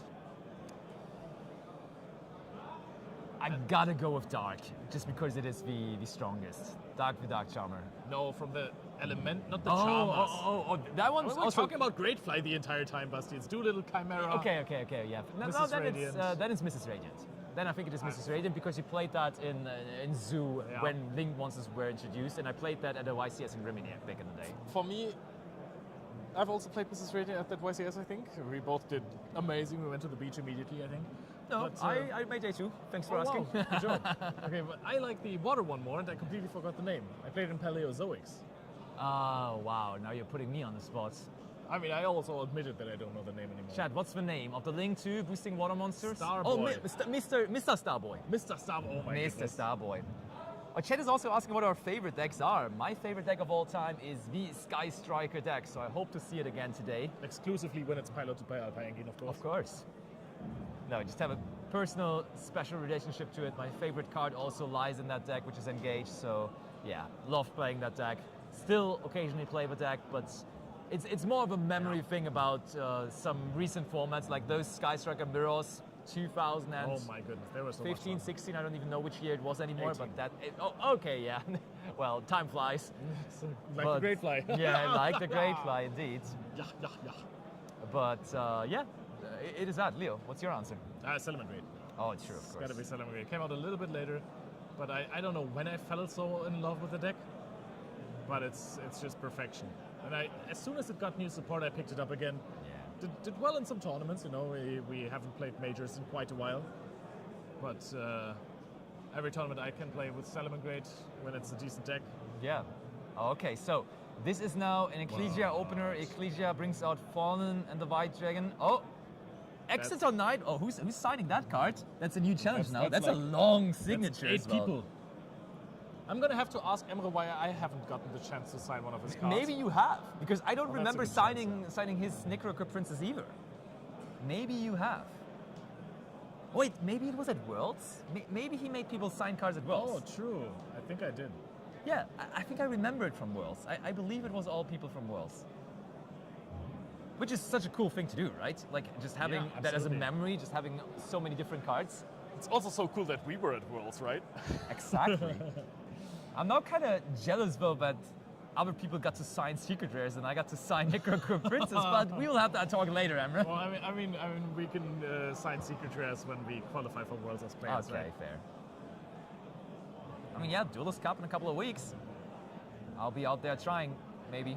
Gotta go in there.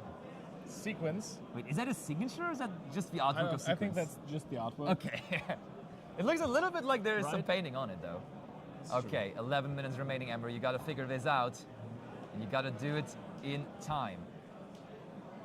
The card flicking of Emre is so loud, I can hear it like from 10 meters away. That's true. That's true. But we are comfortably far away from the feature bench Yes. table, luckily, so we can just talk about anything we want. They cannot hear us talk, but we can hear Emre's card flicker. Wait, that's... Oh, that's Lacrima. For a second I was like, why is there no signature on the Necro Equip business anymore? He's just erased it. Is Emre not on Necro Equip then? He is. He is. Yeah, definitely. I mean, we've seen it already. He's on the good stuff. And well, if you put 2 level 6 monsters on top of each other, I think... Oh, Emanuele is counting summons, the hand gesture. I mean, it definitely was 5. It definitely was 5. Beyond 5, dude. There is no chance. Oh, we're playing around the Lightning Storm. Mike from round 2 is trembling now. Do you do anything with the sequence? Oh, goodness me! We go in, Albion to the graveyard, Fallen of the White Dragon. We have already used the effect to summon back, so or to summon point, out. So how much is that going to do? I mean, that's going to give us a Fallen and the Virtuous. Yeah, At the fair. very least, and it's going to give us a Ecclesia back, so there's some recursion. But this to that. again is not crazy. Like, we end on sequence and Fawn on the White Dragon. This is not I great. don't think Emre's deck is supposed to do something crazy. It's just a And control I deck? think it's also not his playstyle at all. Fair, yeah. I mean, there were few instances in the history of Yu-Gi-Oh! Where Emre Kisulatis was playing combo decks. Like Evil Swarm. Like I mean, in those few moments, I don't think he enjoyed himself too much. Fair. Okay, I we like start his off playstyle with as well. Vision Chain Droplet. How many more droplets are we going to see today? Really the card of the format right now, right? Every deck is playing it, but I love it because that is a card that, like, it's a fair, cool card. I like this card seeing play because it is a card that allows very technical play. It's a good card to have in the format It's and being a staple. fantastically designed card. Yeah. And I think that's also due to the reason that Draco Tail is such a good deck. Yeah. Because this card alone takes away so much resources, so many resources, and so many plays from the Draco Tail strategy. And now we know that this is Fallen and the Virtuous. There is nothing that Emre can really pop with it. But can he? Oh no! we We know went it is after the not. unknown. I lied. Infinite impermanence shall no longer be infinite, But imperm. but impermed, yeah. So that looks like a special summon of an No, we Elder. can only normal summon it now. Oh, right, you're true. Fawn and the Witcher is still sitting there in the Span Trap And I Zone of think Emre. This looks like he doesn't have a lot of engine to go with, so he's probably pretty happy that it's an infinite impermanence. Crosea. So which card do you have that you can use Crosea on now? Maybe just... Oh. Super Poly... Oh, Fawn and the Virtuous. He has it himself. Goes after the Caesar, which is so good. That he already negated. Still. Yeah. Here comes Crosea. Crosea effect. But Emre has to have something in his hand. We know he has Fallen and the Virtuous. Can he do something crazy with the Fallen and the Virtuous to summon something back? The thing is, he took the Ecclesia out of his graveyard. That would have been actually maybe a good card to special summon back, go into Fallen of Albas, and then make a big Mirror Jade on the opposing turn. I mean, does he even play Oh, yeah, Fawn you can- Fawn and Albas? I'm not sure. True, you can special summon the Elder because you have MST in the graveyard. Chat is pointing that out. Oh, true. Very good catch. Very good catch there, Chat. But I mean, Emre is not really playing like a fusion summon-based deck, so let me check. He That is is triple not playing Fawn of Fawn. the Night Ring, yeah. He's not playing Fawn of Albas. Not happening under Emre's watch. This ain't the fusion deck. Still fusion summoning a decent bit, to be honest, Yeah. but still. Goes into the Varun now. Mystical Space Type, and you really see Emanuele is picking up the pace because he sees victory on the horizon. He knows all of a sudden it's going quite favorable for him here. Gets rid of the Varun, but only 6.5 minutes remaining. He needs to hurry up, and he is exactly doing that. Special summons out. The Megala, so now you can activate one of your quick play spells. You can chain Megala, you can get into a Phonics. This looks like damage. Ascension is being activated. Oh. You can now ascend to higher damage levels. That is the Radiant Typhoon Ascendance, and it will be able to bring back a Radiant Typhoon monster from the graveyard if no Ghostbound Haunted mention on the end of Emre. That could have been a crucial point. Yeah, for sure. And we are able to bring back the Sven there. And Megala now activates. Oh, this just looks good for Emanuele, but he needs to keep on pushing. He needs to keep this play quick. He needs to keep this absolutely... Nibiru, the primal being on Emre's end. Emanuele was kind of counting summons on the previous turn, but now Emre comes around the corner with the Nibiru. Was that chained to Megala though? Yeah, he did not want the Varuron to come out to be able to negate the Nibiru, so he actually took that. And now, if there's only like if there's very limited follow-up for Emanuele, this might be crucial because the Fiendsmith engine always plays. It does, but Emre, you can see now he's the one trying to make this a bit quicker because he still sees himself in this game and he wants to have his turn as soon as it possibly can happen. Phonix comes out. Phonix can of course always remove a Nibiru if you want. Nibiru the Primal Being is a card that we also need to discuss later on a little bit more, how it has basically been non-existing in the last in the format. No, I think it's quite nice. POV, you're doing yummy combo or just some kind of combo in Master Duel and then the clock hits 60 seconds. Actually me. Actually just me. So I think there's still an Ecclesia in the graveyard that Emre can add back to his hand in the end phase. He also has the Dragon that devours the Dogma that he is going to resolve now to get the Fallen and the Virtuous. Oh, we're rushing. We're in end phase, but when we're in end phase, that clearly means that Emre is going to have a turn here with over 4 minutes remaining in this. And he only has to answer a single Nibiru token, which basically the Ecclesia can be special summoned. Ash Blossom is going to meet it. But there's Engraver in the graveyard. Engraver plus Requiem can answer the token at least. Yeah, but how much else are you going to do with this? Of course, this deck has crazy recursion. You're always going to get your sequences back, so I think you can just set up a normal Lurry. Fallen and the Virtuous immediately answers it. Lurry gets, but that was a normal summon out. That is pretty important. Now Fallen and the Virtuous to summon back.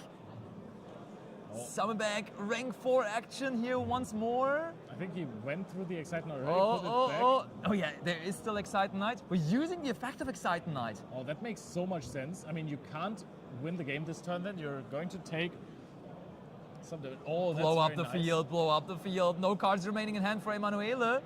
But Phonix triggering as we chained the Mystical Space Typhoon.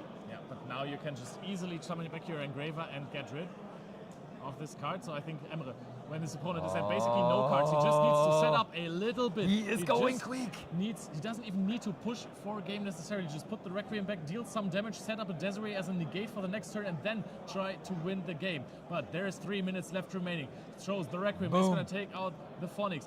Now, I mean, I think 3 minutes is enough to play 2 turns here. It should be, especially when your opponent just has 0 cards. Yeah. But Emre, what are we doing with those 2 monsters? There is no more Caesar, so what are we going... I think Sequence also still is in the graveyard. But I think Sequence is in the graveyard, right? He would have just put it back with the Engraver, right? Oh, it is. No, we had to put back the Requiem, I'm pretty sure. Oh, wow, okay.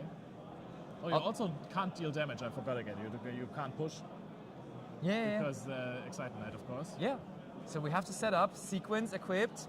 We can make Necroquip Prince now. Yep, and that's the lumpy Necroquip. Hello, here I am. Rock you like a hurricane, but also the Caesar. Emre, what are we making? Just maybe SP Pass or something? That's what it's looking like. You can take... It is SP Little Knight. Of the Phonix, you can take care of the Ecclesia.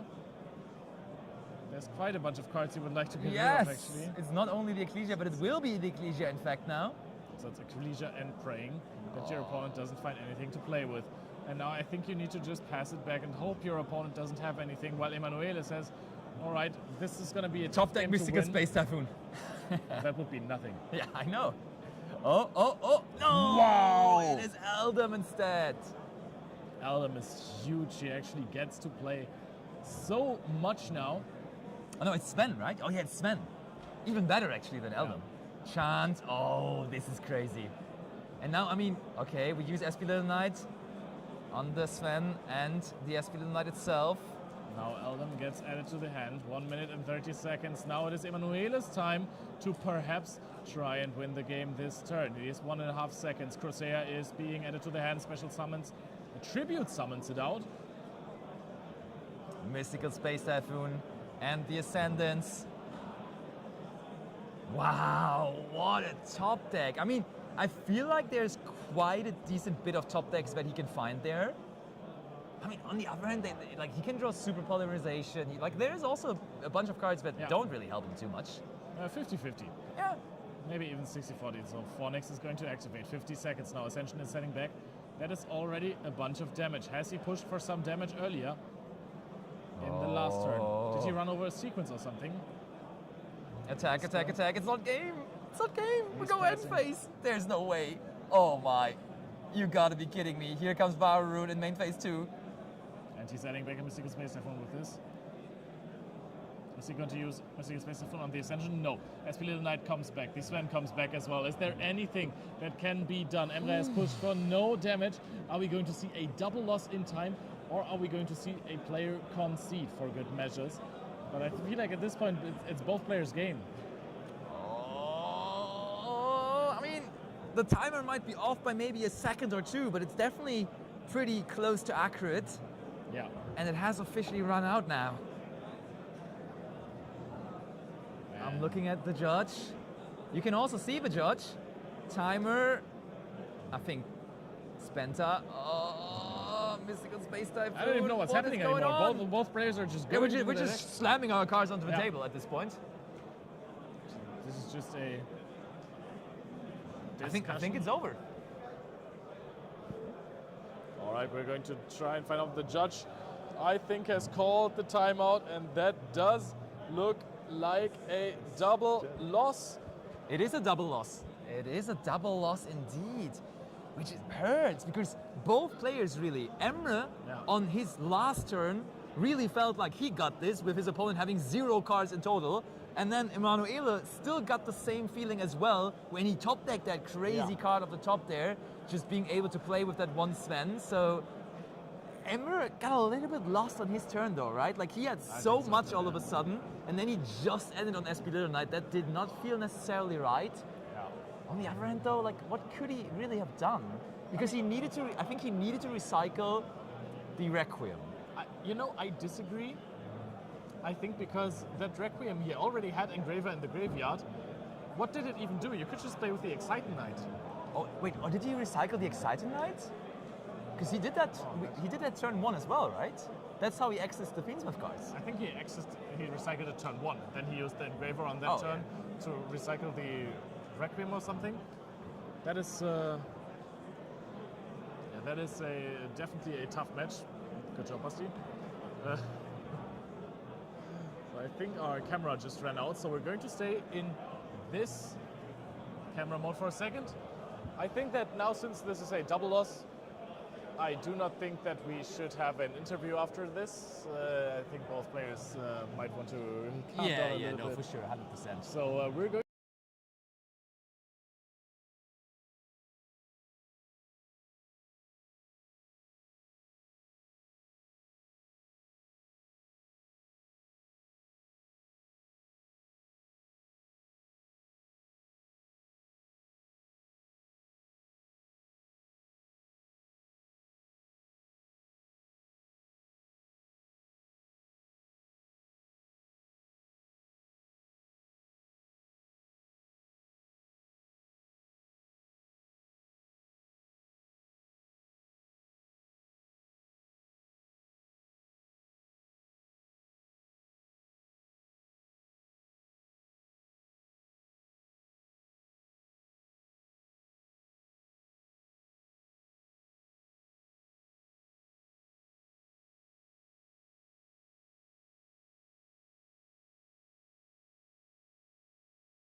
Round 5, ladies and gentlemen. I muted us, but here we are still. You saw the post, you know the magic.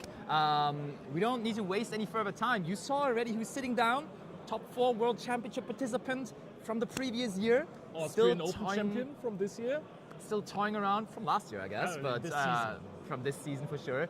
We are hopping in. Let's go over to the table without further introduction. And here it starts. Timer going, so let's get this show underway. Rosalie against Jonas. You said it, actual Austrian Open champion. And here to participate, Rosalie rolled an 8. And Rosalie, after her Worlds performance with the Sky Striker deck, sort of fell in love with White Forest because she played that for multiple YCSs in a row now. And the thing now is, with the support from Maze of Muertos with the new Dark Magician cards, that deck is a deck to be recognized in the current format. Yeah, this might be one of the decks to beat. Actually, now that every time you start with the Diabellstar, the Black Witch, your opponent might be completely cooked. You're going to Speaking of the Devil, this is the card that she wanted, and this is the card that she's gonna get with the wanted Seeker of Sinful Spoils. Get it out there. Still Rosalie, even though playing this deck for so many months now, thinking about what to add. Not adding the Black Witch, but adding the Vengeance instead. Surely indicating that there already is a Black Witch in our hand. And there it comes, sending the Forbidden Droplet from the hand to the graveyard. And now there is... We're going to see if, even if this does not resolve, even if there's like an infinite impermanence, this is still a negate because you're immediately going to go into the Dark Magician of Destruction and then get the Gaze of Timaeus. So this card is just now, just the presence alone is a negate. That's crazy to say. That is very, very, very true. So going for the Deception. And that one is, of course, I mean, it's crazy that this deck now just starts playing. You have 2 negates, or you have 1 negate and another one set up just before you even start the game. Basically, before you start playing with your real engine. And there we have it. Mace of Muertos card. Spotted. Dark Magician of Destruction. Some people call this a Link 1, even though it is a fusion monster, but you can just pretty much summon it out as it would be a Link 1, as a contact fusion, using a spellcaster monster from your side of the field after using already a spell card that turn. And I mean, starting off with Wanted just pretty much always enables that. But also you just need to activate your Deception, right? You just need to activate it. You don't need to use the effect even. You can do it. True. Very true. But of course you don't want to resolve that before just searching for the Gaze of Timaeus. Oh, Draco Tail for mana though. Jonas says, I want to have a word with this now. What are the monsters that we're using? Is there an Urgula? Is there a Mululu? No. It's just Fallen and the White Dragon and a Lucius. That's not optimal, but still the interruption may be coming from Alpha. Oh, we go Secretarion now. Yeah, and I'm not too sure how good that is. Ilya Silva is Illusion, no? Ilya Silva is Illusion. But against the White Forest deck, I mean, we've seen the Vengeance. I think that should be a pretty nice floodgate-ish effect there. That's what I'm thinking. Okay, now resolving the effect of the Deception. Oh, that's Murcielago. Murcielago it is indeed. No response to the Lucius. So Rosalie, as always, so you can't really tell if this really hurt her or not. Yeah. It's completely unfazed. As per usual, poker face on. Just playing the cards as they fall. Such an introduction to the scene, right? Like last season. I was gonna say the same thing. Oh my god. Last season, top 4 at Euros, even making the finals actually. Second place finishing after Lorenzo Muselli. And then at the World Championship where it all matters, top 4 run. Like, that is crazy. At your first World Championship, after your first real big season. Yeah, wow. And I mean, she came really kind of out of nowhere, right? Because the scene in Norway just isn't so big.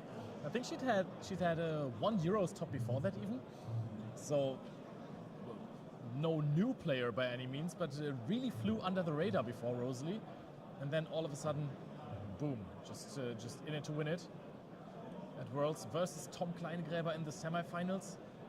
Just wasn't completely aware of how to play the matchup versus Lunalight. I think there could have been a win if the Black Goat Laughs would have been used earlier. Yeah, there was at least the potential for it. I do totally agree. So crazy close in that matchup. But still got a phenomenal prize card that very few people in the world do have. Yeah, absolutely. But Rosalie now still trying to figure out what's the line around that Secretarion Dragon now. We set Silvera here. Or we're searching it rather. Silvera is pretty much a Book of Moon on your opponent's turn, as it is a trap card. Oh, is this a 3-card set now? This is scaring me. Or we're just letting Jonas look at... Just the motions. Silvera. Going for the motions. Oh, Link Summon. SP Little Knight maybe to... Oh, it's not a Link Summon. It's a Link Summon disguise, but a Contact Fusion we are seeing going into Magister's Chorizo. Chorizo. Yeah. Chorizo is the I sausage. was stopping, thinking about it. Yeah. In my head confirmed, yeah, the sausage is called Chorizo? Yeah. And then, still missed it. Oh, that happened to me so many times as well, though. Don't worry. If you're saying so many words just as we are all the time, it's... things happen. Now the Vengeance is hitting the field. Oh, wait. Oh, it was Silvera. My bad. That was Silvera, not Morion. You guys are right. Yeah. Silvera instead actually sends one Diabellstar monster from your hand or field to the graveyard and then targets a face-up card to negate it. So that's quite different. Also, I think it negates the effect when it's in the graveyard. I mean, now it's banished, so it doesn't matter anymore, but you can still recycle it with Wanted, I think. It banishes from the graveyard when your opponent reacts to one of your Azamina or Diabellstar effects. Yeah. Or it's just Diabellstar? I'll take your phone, I'll read it. You do you, my friend. You do you. We search Tails. Rosalie certainly also doing Diabellstar or whatever she Sinful likes, Spells. destroying now the Secretarion Dragon. So that little piece of safety, that little piece of hope on the end of Jonas now also gone. Oh, and now we're bridging into Mitsurugi. I know a RCLR when I see one. Nah. Stop the cab. We're not doing that here. Stop the cap. I ate. This card can search you, a light spellcaster monster, which can be a ritual, and then you can bridge with Ashlan, but I do not think that Rosalie is intending to do that anytime soon. Woes of the White Forest. A woe goes through the crowd. But where is my Dragoon? I was promised Dragoon here today, and so far I'm not seeing it. I mean, it comes in the next turn, right? Gaze of Timaeus is a quick play spell card. But did we get Gaze? Yeah. Oh, we did get Gaze. Okay, yeah, then it should. Oh yeah, There it there's is. the Gaze. Okay, perfect. So just showing what is public knowledge here. And she did not care about the 5 mana whatsoever. No, absolutely not. Here comes a card that recently has also been introduced to Yummy decks, but it is of course a White Forest monster at core, the Diabells. And Jonas is just laughing a little bit, and I think it was one of those moments where when your friends told you, hey, with the new side set, White Forest is going to be insane, and you're like, yeah, sure. And then you're playing versus a world-class caliber player, and you realize, oh, Well, it is. that is absolutely a threat. I think I might want to play this deck soon too. You know what? I texted with Tom Kleingräber. Funnily, we mentioned him in this match because he defeated Rosalie at World's top 4. And he told me YCS Sydney, which also is happening this weekend, will be won by White Forest. And he's totally scared of the deck as well. I mean, Australia has the best White Forest player in the world, right? They have- True. I mean, now Rosalie is Yeah, challenging that's that true, title, but Dino Spasovsky, of course, also even played that deck at Worlds. I feel like because Rosalie and Dino spent time at Worlds and became friends over the World Championship, probably it was like him convincing Rosalie to also join the clan, the clan of White Forest players. So we will probably try to restart the internet at some point again. Rosalie just showing, hey, I have 10 cards in my hand casually. So I'm going to start setting up some trap cards or some spell cards.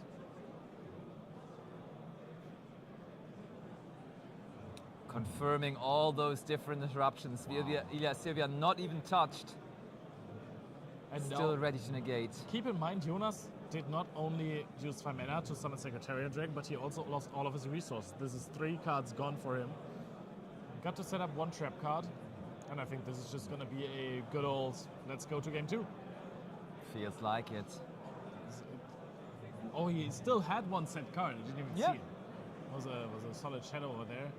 Really needs to get that draw in as well, because I think it's double Rahu without a monster in hand for him.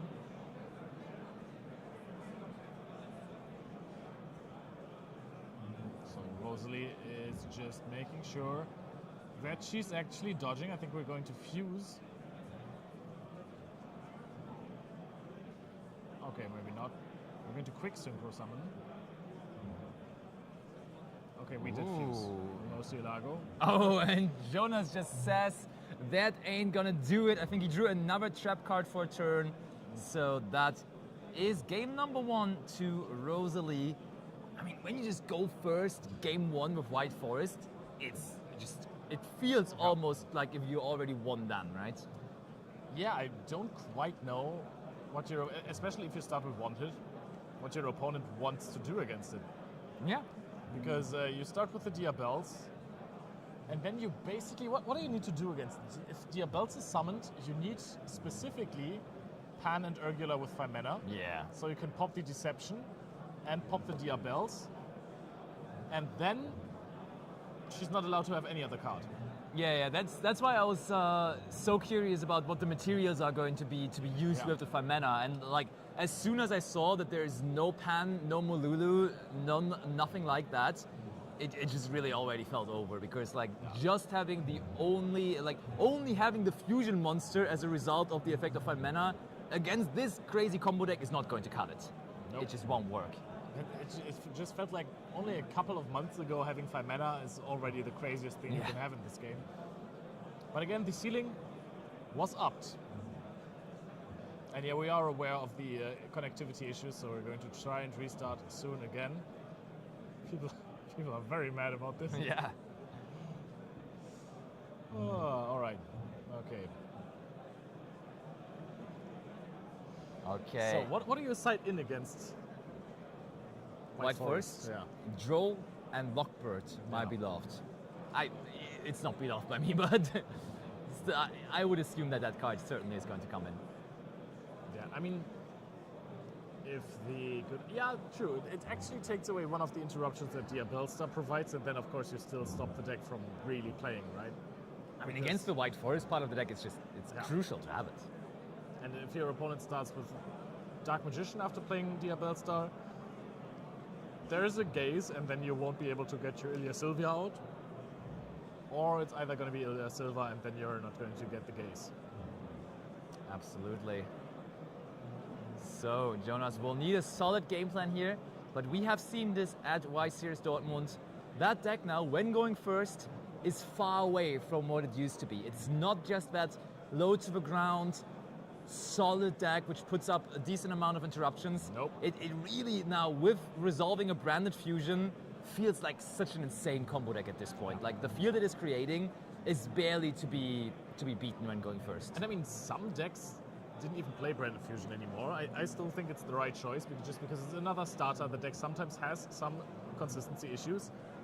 But just if you're starting with the Fallen of the White Dragon, you have 1 Draco Tail name in hand, right? Your field is getting so crazy, even though, you know, the Fallen of the White Dragon is just giving you an extra layer of interruption in the terms of a Fallen and the Virtuous.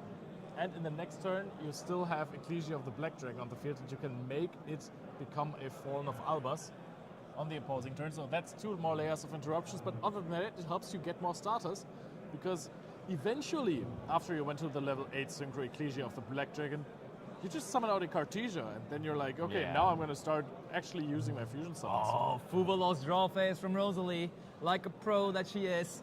One of K2 Draco Tail, though, found by Jonas. That is a good old look here. So we're already putting it into the main monster zone. But maybe there's The a drone emergency Lockbird. teleport that K2 Draco Tail is. Yeah.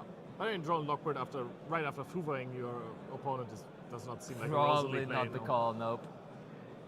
Here comes Draco Tail 5 mana. Thing is, if you really want to, you can just hold that 5 mana until the opponent's turn, but then you get 0 traps, so very unlikely to see that. I mean, you can always give one draw, right? I feel like Yeah. one draw versus Fuvalos is not the worst thing. Your opponent just plays with as many cards in hand as they would have regardless. However, you can also let them play with one less. But then again, if you do not end up doing anything, Ooh, we use Rahu Draco Tail instead. I like so it. that means we probably are going to keep the 5 mana then. I think it's Urgula 5 mana. Oh yeah.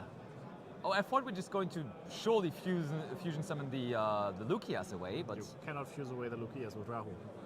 oh, true. Yeah, very true. No. So I tried right. to do that so many times. I know. In playtesting at home, and then at some point I was like, wait, Wait. that can't work. So we're getting the 5 mana back, and of course activate both of those effects. The thing is now, the Urgula doesn't even have any target.